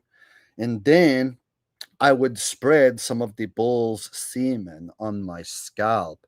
And what it did was it rejuvenated the hair follicles, so to speak. This is how I naturally, organically regrew all of my hair. And this, of course, leads me to the announcement that I am developing a new product called Bull Semen Hair Regrowth System. I'm going to be selling containers of bull semen, which you will then rub on your scalp to regrow your hair.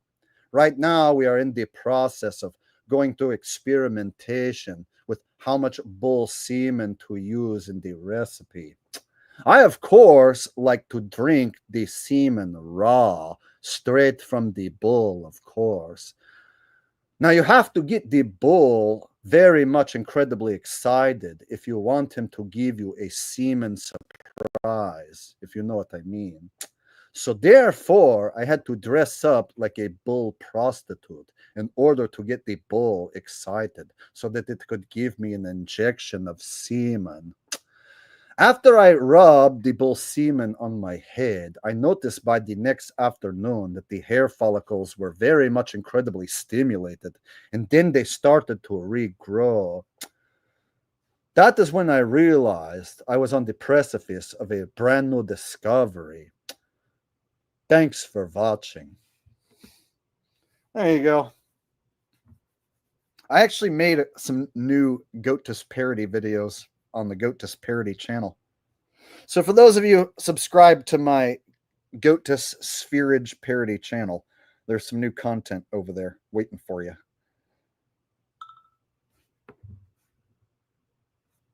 Looks like I might be missing some super chats. OJ super chat, C Kilo, and one. Looks like I missed a few super chats. Let me go back and try and dig those up real quick.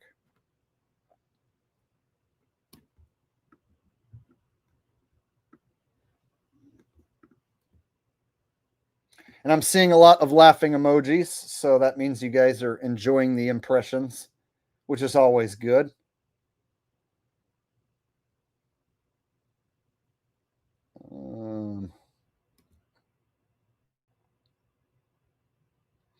Just give me a minute while I go back and try and find these super chats that I missed. Might have been while I was doing the Rocky Elmo thing. I don't know.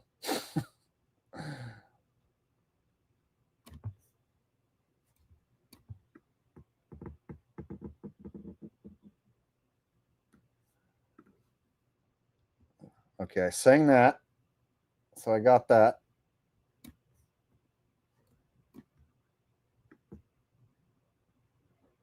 And I got Simone's super chat.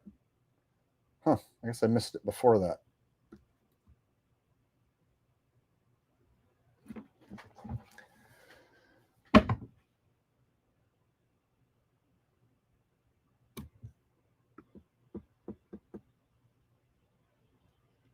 Another one from Simone.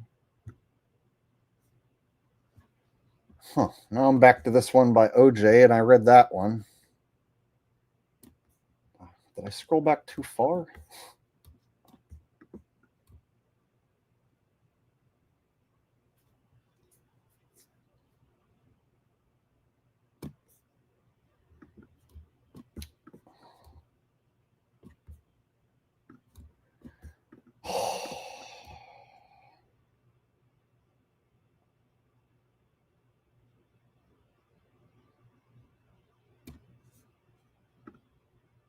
Okay, I went back like a ways, like the 7:45, and I'm not seeing it. So, what the fuck?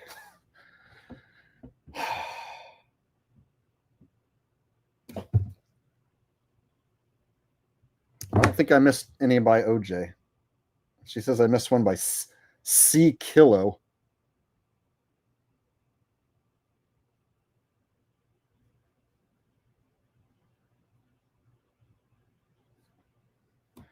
Not seeing it.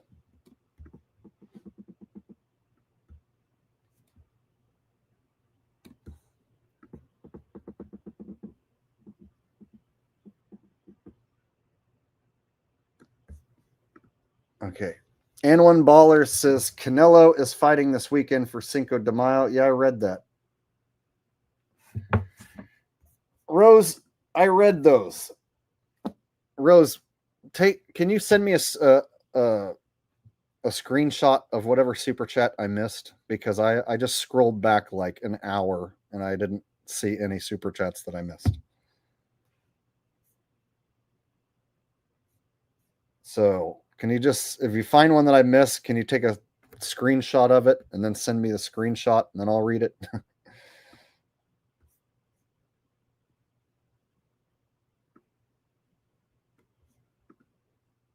I'm writing it in the chat, Jake.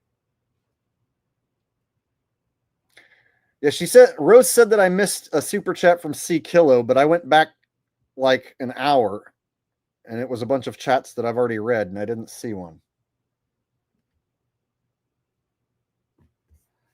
Oh, and I missed this one before the Rocky Elmo impression. Fuck.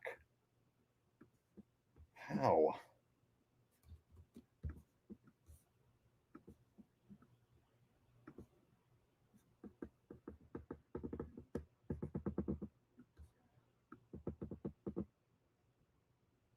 Oh, how did I miss this?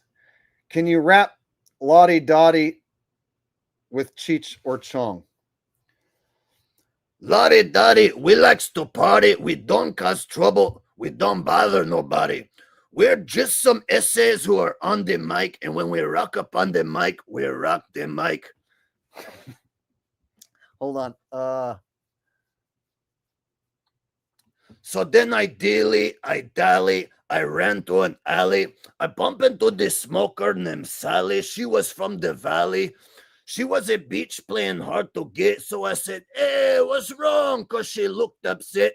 She said, it's all because of you. I'm feeling sad and blue. You went away. Now my life is filled with rainy days. I love you so. How much you'll never know. Because you took your dope away from me. And on and on and on she kept on. Man, this bitch been around before my mom was born. I said, you're up, and then I gave her a hit. I said, you can't have me. I'm too young for you, bitch. She said, no, you're not. And then she started crying. I said, man, I'm 19. She said, stop lying. I said, I am. You can go ask my mother. And with your wrinkled pussy, I cannot be your lover. There you go. Cheech singing Lottie Dottie.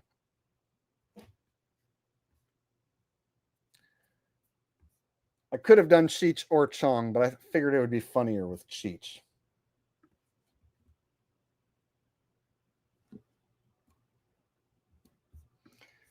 And one baller says, can you do a Mexican speaking English impression? A Mexican speaking English impression.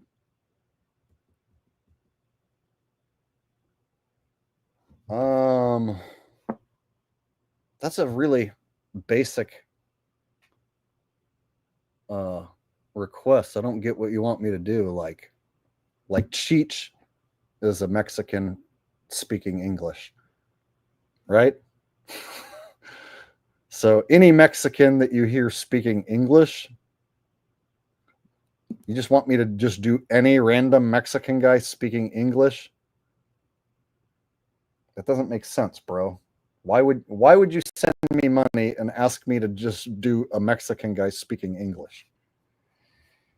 Can you come up with something funnier than that, and one ballers? That's disappointing, bro. I appreciate you giving me money, and I would rather do something funnier than that. Like I said, I just did Cheech's voice. Cheech is a Mexican who speaks English. So I have to do a different Mexican guy who's not Cheech now? Some random nondescript Mexican guy? Yeah, give me something better to do, and one ballers. I can literally be like, hi, I'm a Mexican who speaks really good English. I'm from Mexico. I was born in Mexico.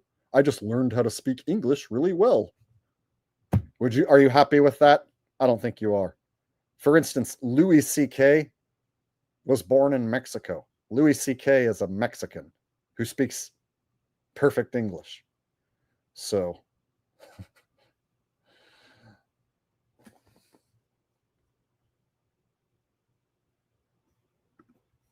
I meant like a motherland Mexican who barely speaks English.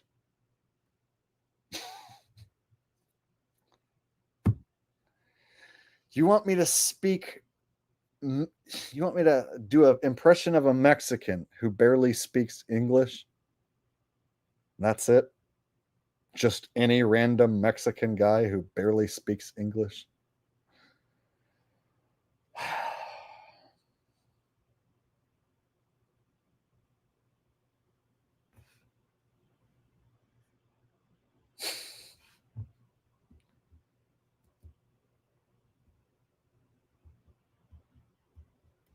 Yeah, it would be funnier if it was like do Speedy Gonzalez. I am the fastest mouse in all Mexico. You know, like somebody who people know, right?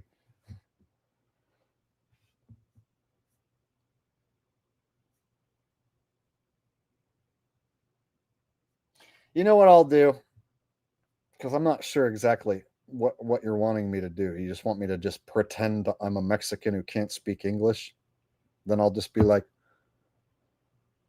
no habla English, right? I'll just say, no English. That's what they say. A guy who doesn't speak good English from Mexico will say, no English. Habla español? Español? You speak español? No English. No English. No good. No good. You speak Español? Español? There you go. That's what a Mexican guy says to me who doesn't speak good English. Are you happy with that, N1 ballers? Keep coming up with lame ideas like that. That's what you're going to end up with. Jonna says, hi, Jake. Could you please share dinosaur sex? Thank you. Oh, you mean the video that I made about dinosaur sex?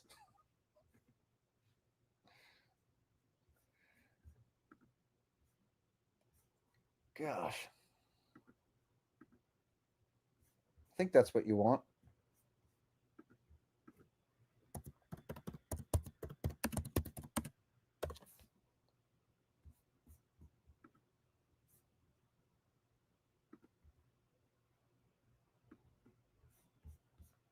All right. By special request, we got Dinosaur 6. Just for Jonah.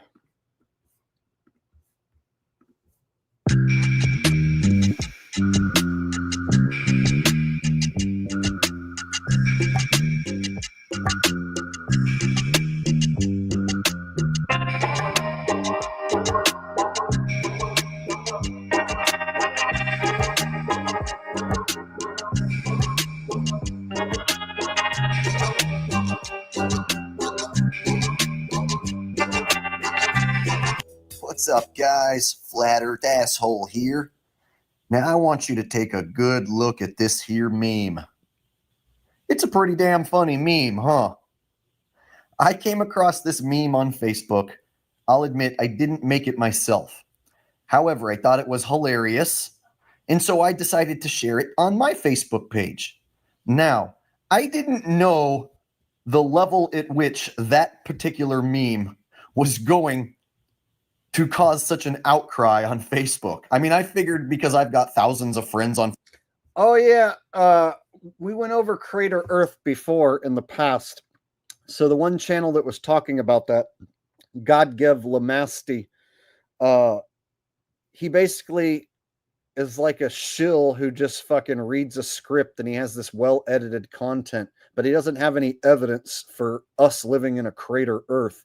And so the only crater Earth guys have failed to provide any evidence of living inside of a crater. And so the only crater Earth guy that I know of says that Disney World is the Earth's layout, and how to escape Disney World is how you escape this realm, and Hitler is Walt Disney. And see, I never bought into the Crater Earth shit, and so I don't buy into it. And me and Q and Fee, I want to say a year ago, maybe 2 years ago, we did a stream together, and we went over the Crater Earth guys' videos, and neither of us find anything worth repeating. So yeah, I've looked into Crater Earth. I personally don't think we live inside of a crater. Thank you, Simone. All right. So back to this video that Jonna requested. Facebook that they would think it's funny. But they started sharing it, and before you knew it, hundreds and hundreds of strangers were jumping in the comment section and reacting to it. And then before you know it, the post just absolutely blew up and went bonkers with flat earthers talking about how funny it is that dinosaurs definitely couldn't have had sex and that they definitely don't exist. And then you have all these globe lovers and dinosaur lovers who started showing up trying to defend the dinosaurs at all costs. Like, no, they were doing it missionary style. No, they could do it from the side like lizards do. So it started to just become one of the most funniest posts I think I've ever posted. And it started to get so many reactions. It's like it's still going right now. If I was to show you my Facebook, in fact, let me show you my Facebook. I'll show you what happened. All right, so here's the post, right, on my Facebook. And here's what I wrote. 100% proof, dinosaurs never existed. Dino sex is not only comical, but it is also physically impossible. Try and beat my flawless logic and you will fail. Now, look at this. 436 reactions, 308 shares, 190 comments. That's just in 24 hours. It's still going. And I mean, I got some of the funniest reactions on this. Hold on, let me scroll down on this. Here, like, see, what about missionary style? I said, have you ever seen any animal do it missionary? But then he says, yes, hamsters. And then some other people brought up that you could do it missionary style. So then it's like, okay, maybe some of these dinosaurs could have had sex missionary style. But what about stegosauruses? What about Stegosaurus and Triceratops? Mostly Stegosaurus, though. You telling me a Stegosaurus has sex missionary style with the spikes on its back? The female laying on its back would have its spikes stuck in the ground. And then when the male got on top of her, drilled her, her spikes would get stuck into the ground. She'd probably be buried up to her back. Her spikes would be buried in the ground. She'd be like, she wouldn't even be able to get up. In male stegosauruses, stegosauruses in general don't have hands to like grab it. Let me help you up and pull your spikes out of the ground. So seriously, how would stegosauruses have made it? All right. And people are funny. They think that like if you ask a question like this, all they have to do is show you a picture of two lizards having sex, and that's the same thing. Lizards and stegosauruses are not the same thing. Like I'll show you on this in this post. People in the comment section probably like 4 times posted pictures of iguanas and lizards having sex. Yeah, lizards are kind of built like humans in a way. They have skinny arms and they can grab onto each other, and their torsos are flexible. You know, they're very nimble creatures. You can't compare a freaking lizard to a stegosaurus or a triceratops. All right. Anyway, let's look at some of these. It's hilarious. I try to tell people dinos never existed, but they just laugh it off. I said, yeah, well, show them this post. Oh, my God. Oh, look. The joy of T-Rex, how dinosaurs had sex. So this guy actually went and found the link on how dinos had sex. Look at that. Oh, okay. So a giant T-Rex kneels down and crouches over a much smaller and dainty petite female T-Rex. Okay. I see. I said, good job, Chris. Now show me how Stegosaurus had sex with those jagged bony plates on their back. Let me guess. They do it sideways, right? As you can see, this post just started to blow up. Even today, there are creatures that exist that I question how They reproduce. Lizards are almost a form of dinosaur or reptile in existence since the dinosaurs, much smaller, obviously. Whales, sharks, many creatures in the ocean do crazy things to reproduce. Yeah, that's the thing, though, is like, I'm noticing that dinosaurs have been changing. Some of these people in the thread are saying that dinosaurs are related to lizards. And then some people in the thread say dinosaurs are related to birds. So I'm noticing when I look up pictures of dinosaurs, dinosaur pictures have changed over the years. Now I'm starting to see more pictures of dinosaurs with feathers.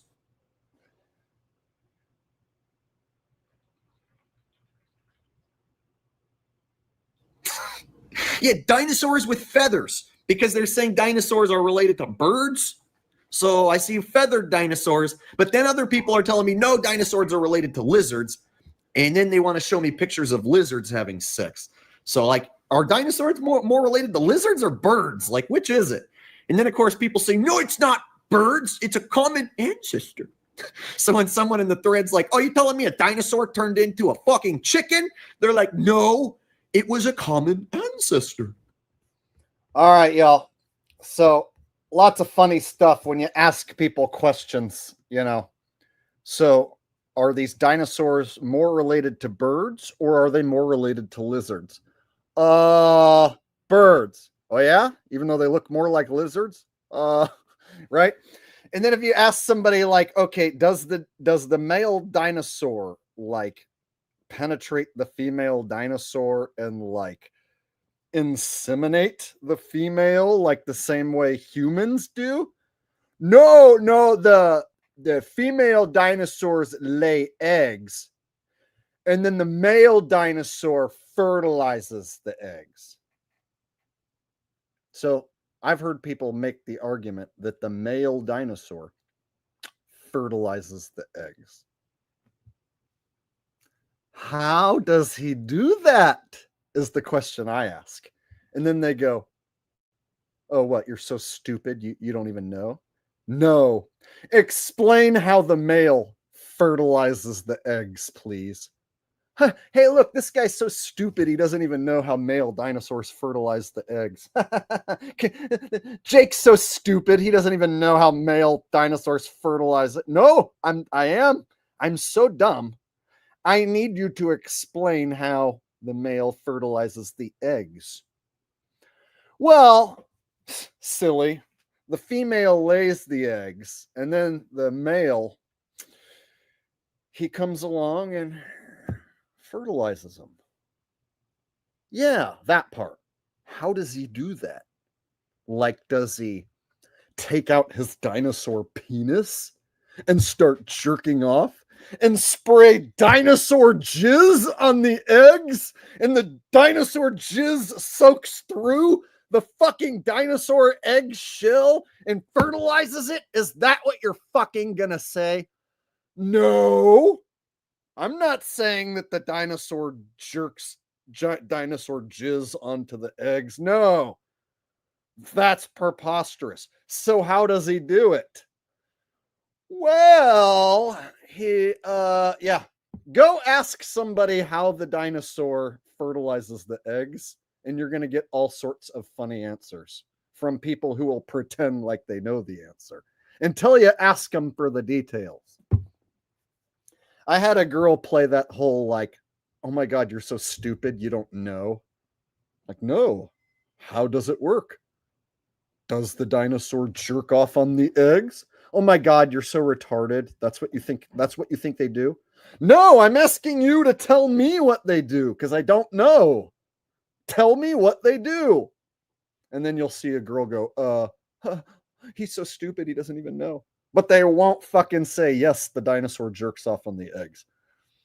They won't give you an alternate explanation either. They'll just tell you that the dinosaur fertilizes the eggs somehow. Swear to God. All right. Frank Castle said, all dinos have egg fetish, obviously.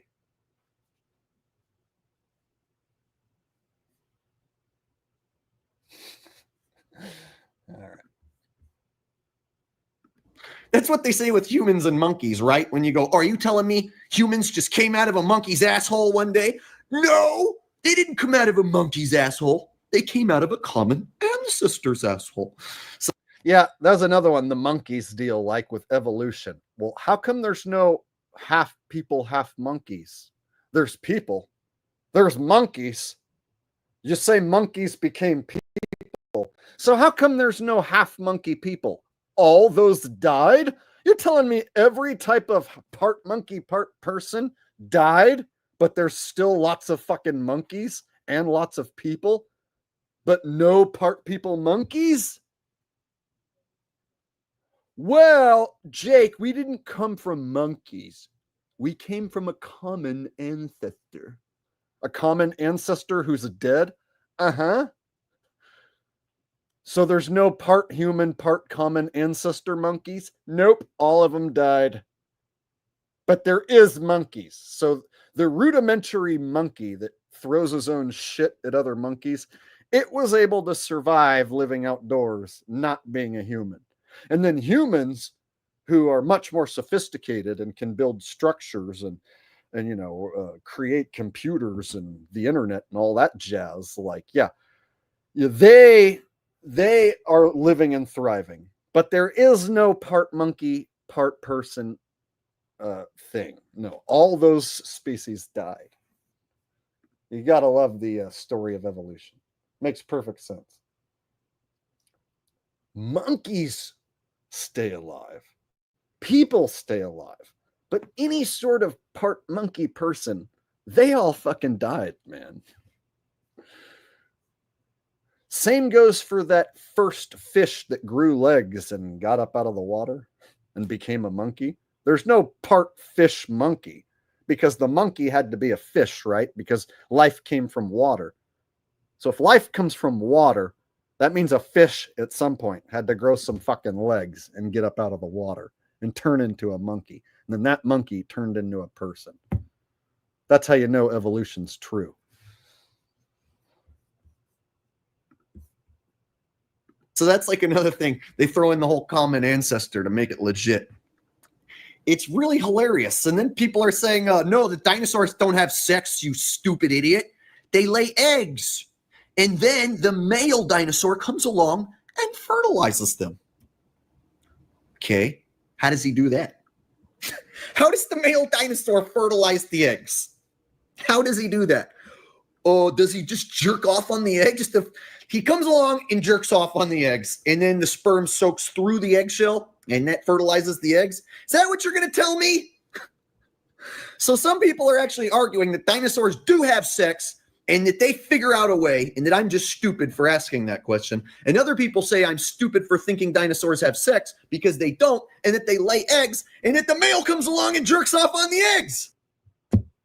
So, I'm stupid because A, I don't fucking believe in dinosaurs. B, I don't know if they fuck or they don't fuck. C, who fertilizes the eggs and how? Explain the process in which the eggs get fertilized, please. I'm fucking stupid, obviously. That's why I don't know the answers to these questions. The problem is if you ask these questions, people will tell you dinosaurs do fuck, and they'll tell you they lay eggs, and they'll tell you that the male fertilizes the eggs somehow without having to fuck. So you'll get different combinations of different stories of how dinosaur sex happened. Meanwhile, dinosaurs never fucking existed. Along with dinosaurs fucking, that also never existed. You guys, fucking dinosaurs never fucking existed. Dinosaurs fucking each other also never existed. You gotta be a fucking idiot to fucking believe that fucking dinosaurs fuck. Everybody knows they lay eggs and then the male jerks off on them. Male dinosaur comes along and goes, oh, here's an egg. Better do my job as a male dinosaur to jerk off on this fucking egg. It's instinctive, man. They instinctually know to jerk off on the eggs. Oh man. Whew. Whew. Okay, he doesn't jerk off. He just knows to spray. He can just automatically just spray sperm on the eggs, and then the sperm soaks into the eggs and fertilizes them. Is this what we're going with? Oh, as you can see, this post damn near shut down the internet. More than Kim Kardashian's ass. I'm pretty sure this is shutting down the internet. It's still going right now. People are still leaving comments as we speak. All you got to do is share this on your Facebook and just wait for shit to start popping off. This was it. It's just these dinosaurs, cartoon-looking dinosaurs, just fucking, right? And then just someone's lying. This is it, the whole meme. Oh, and then Jurassic farce. So very basic. And it was just hundreds and hundreds of comments. But this was back in the day before Facebook had the same algorithms that they have now to just shadow ban your shit. So back in the day, because this was like 2017 that I made this video. That's why I look so young. Yeah, someone's lying. This ruffles a lot of feathers. All right.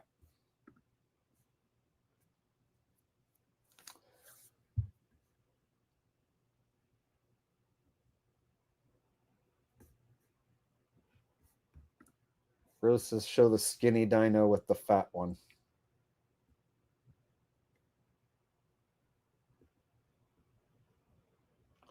Oh, yeah, okay. All right. Check it out.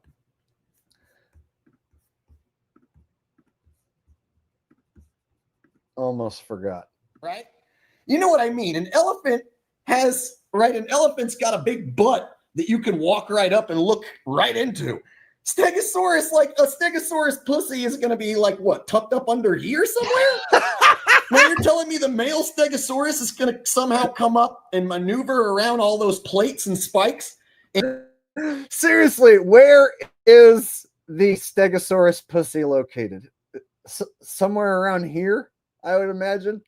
So the male has got to get his Stegosaurus dick in here, all of this treacherous, bony, spiky plates that can lop your Stegosaurus dick off. Man, that sounds pretty treacherous. I don't know how they accomplish and get his junk up in there? Come on, just imagining that is hilarious, and it proves that they never existed. it's game, set, and match, man. These are fictional creatures. Trying to picture them having sex is ridiculous. Like I said, if you turn her upside down on the ground and put a male on top of her, you then bury her plates in the ground. She wouldn't even be able to get off the ground. She'd be stuck in the ground. The male doesn't have hands to be able to like help her up, so she would just lay there and then die.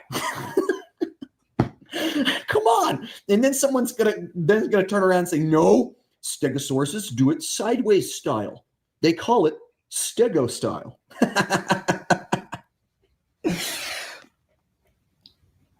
The ancient menage T-Rex. A male T-Rex, a female T-Rex, and a shitload of impossible positions. See, man, people started coming up with the funniest memes and funniest quotes just because of this one meme right here. It was magical.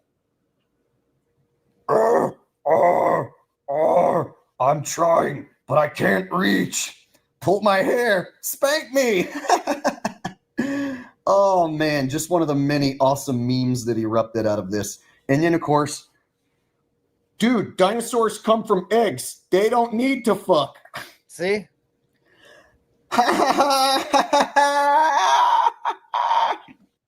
Yeah, see, dinosaurs come from eggs. They don't need to fuck. See, everyone's an expert on how these mythological creatures that never fucking existed on how they lay eggs. Okay, so then back to my original question. They don't need to fuck. They lay eggs. Okay, so a female lays an unfertilized egg. So that means the male has to do what? They lay eggs, Jake. Yeah. So that means, how is the egg getting fertilized? Are you telling me dinosaurs don't need fertilization? The female just lays an egg without getting anything happening to her. They just lay an egg, and then the male doesn't. See what I'm saying? So at some point, the egg has to get fertilized, and that's where the funny part comes in, because then they have to explain how the male fertilizes the egg. And the only way anyone can think of is that it sprays dinosperm in the eggshell, and that it soaks through the eggshell. That's like literally the only fucking way that you can concoct. There's no other way to fertilize an egg, right? Without sex going on, right? So I just thought it was a hilarious deal that when you bring up dinosaur sex, people are going to tell you, like, they don't need to have sex, you idiot. And then if you ask them to explain it, you're going to get all sorts of different funny answers. All right.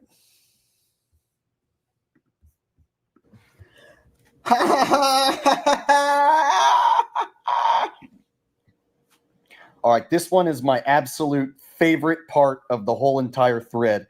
This is a flat earther, an absolutely brilliant flat earther, I want to add. Catherine Lemon says, I want to see the Stegosaurus get mounted. And then I posted my meme, of course. A male and female Stegosaurus are about to mate. Now, can you please explain how this could possibly occur? And then she says, C1 would have to be on his side. The male would have to side pile drive the female. And then she went and found a picture. Oh my God. Oh my God. I can't believe there's an artist out there who actually made a rendition of two Stegosauruses getting it on. So you know I'm not the first person to ask a question on how the Stegosauruses fuck. And so an artist out there came up with this. And this was before everyone was using AI engines and shit. So this is like an actual artist rendition of how Stegosaurus is fucked, because the question has come up.